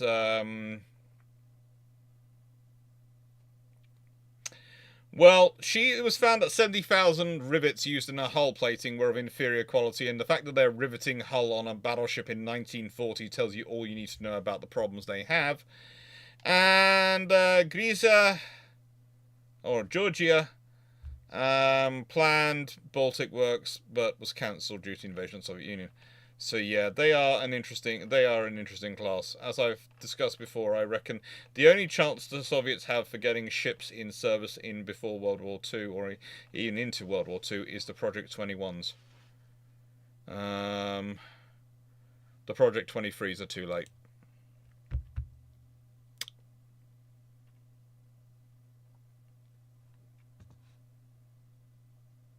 That or I'm a mutant.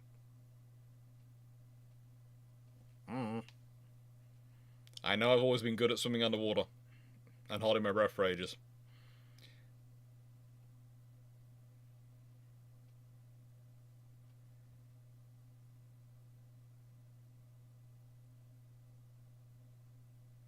Sorry to hear that, Dave.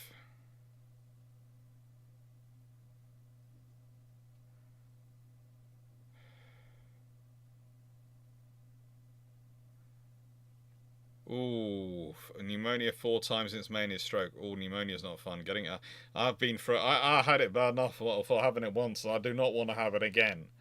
I hear there is a jab against pneumonia. That is one vaccine I will be definitely happily queuing up for and regularly asking for. I never want to have to go through that at full force again. Even if the new jab only reduces effectiveness by 50%, I will accept that willingly. Every single time. So what we've got coming up. Well, thank you again for everyone's support on the bookshelves. I'm still getting more and still having to do a lot more stuff. I've got so many fun things at the moment going on here. Look, having pneumonia, moving house, and trying to organise everything is not good for anyone's social life or bank balance. Having the issues I've been having lately with how I put this, the construction of this property and the stuff that needs to get done. Even the things I can get done myself, thanks to various issues we've had with the stuff that's been damaged in the move, etc., is being delayed, and it's all that is being done is thanks to all your support and to the kindness of people like Dan Colden, who the Boom Boom Dan, who came down to help, and Dan Freeman when he comes to visit. You're in the chat. The coming to help and the friends coming to help have been massively of benefit. It's kind of interesting because I want to be careful. It's got to be people who my mum to an extent already knows, because she really hates the house being in a mess and really hates having guests while the house is in a mess. So it's basically got to be people she already knows will not be make any points about it. Kind of limits me on who I can grab to come down and help, but yeah, there are a couple, and I am shamelessly grabbing them. I already used up quite a lot of favors though in the packing up of the previous house, so it's fun. But yeah, we're getting this. It's only for pneumococcus. Only one cause. There are many more. Yeah, I know that, Dan, but I'd like to minimize risks. Paul Honest, it's a one-off, not annual. Yay. That'll do.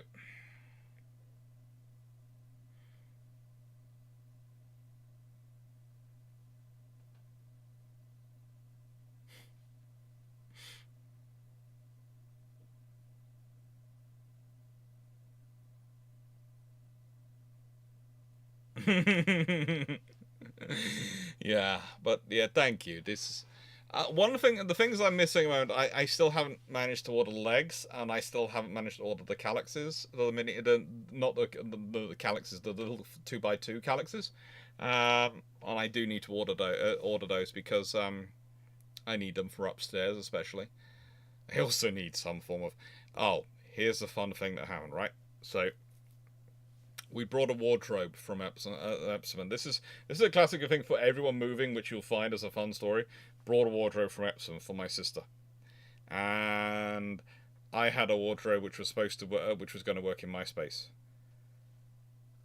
Her wardrobe we got here, and it's been busted completely, and it won't sell. And now, nicest way, eventually we might get money out of the insurance from the movers for that, from movers insurance. But I doubt it's going to happen anytime soon. And they're trying to claim it was already busted before it went in, and I'm going, no, it wasn't. But that's now, so that's had to leave her room, and so what I did was I decided that she needs a wardrobe more than I do, because, let's be honest, my clothes are mostly t-shirts and trousers, which are tracky bottoms or trousers which don't need to be hung up.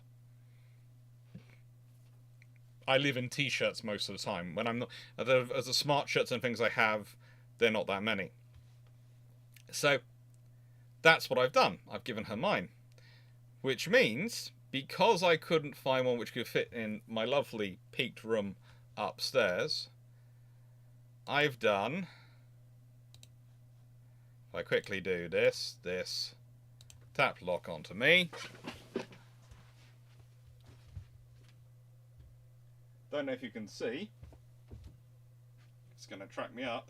But yeah, all my clothes are on a rail on the stairs because I've got a bit of flat piece of stairs which is large enough for this rail to fit in here. It works. It works, but yeah. Moving house. Like being a historian, everything. I always give people the full skinny and go, yeah, this is what it's like. What have we got coming up? We have got 2 historians this week. On Tuesday, you're going to see me and Drac chatting for nearly 3 hours. I'm going to do it in just one video. I'm just going to put one video up there and go, people are going to go watch it as they like.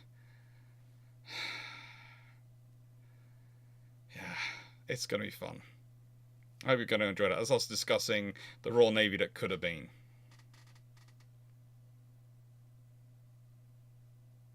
And can I see the stream schedule? Well, upcoming lives are always advertised on the channel. So if you go to the to the channel's front page of the channel, so if you go to the literally the channel thing, you just click on my icon. It should come up, and then if you click on it always has upcoming live streams as one of the options that if you scroll down you can see, or if you click on lives it shows them. Anyway, thank you very much everyone for watching. Hope you enjoyed and hope you found it fun. And yeah, take care. I'm going to pop into Discord now after a quick bio break and checking on the family because there seem to be dogs do not like rockets going boom around them, fireworks, and it gets everyone else worked up. Thank you, Stalin. Thank you, Inns Morrison. Thank you, Paul Amos. Yeah, you got me live, and DG40 and everything. And yeah, it's going to be a fun thing. There's going to be some fun stuff, and there's hopefully 2 historians turns into more thing. But so far, I was planning on doing it with a load of other historians who said yes, and now it's actually finding time to get a recording with them. You got here at the end. Yes, you did, Stalin, Profile and Battleship. But don't worry, there's going to be a 36-hour long live in November, and that's going to be definitely if people will find time for. Well, if people have time and come looking for me, they should find me in the 36-hour period. Do you have your books indexed? I know where my books are. That's it. There's also an Excel spreadsheet which lists them all out, but doesn't say which shelf they're in because they keep moving. Because the thing is, I'm still sorting them out as I like them, and also it's project dependent because I have this way. If I put books in this shelf and they're here, I can grab them easily if I need them for work. Same if I put them here. So if I'm working on something, they're going to go in these spaces. This space is a little further away, but I can reach it without moving my chair, and most importantly, therefore, without disturbing a poodle who's usually asleep there. That's an important thing. So yeah. Thank you very much, everyone, for watching. Thank you, Carl Gasbo, Dan Freeman, Paul Amos, Wayne, Megascrow, Raptorat, Information Mimic, and Stan Profiling, Drakenred, and Verdun, DG40, Inns Morrison, Paul Amos, have I said Verdun? Yeah, I'll say Verdun again. John Shea, Charles Mora, Gildy, everyone who's been watching, thank you very much. 96831, Leslie for proposing the topic as well, Steve, everyone who's been here. Hope you enjoyed, hope you found it fun, and take care. Thank you, Black Maximus. Take care, everyone. And as I said, I'll be on Discord in a bit. I'm just going to go quickly check on the family.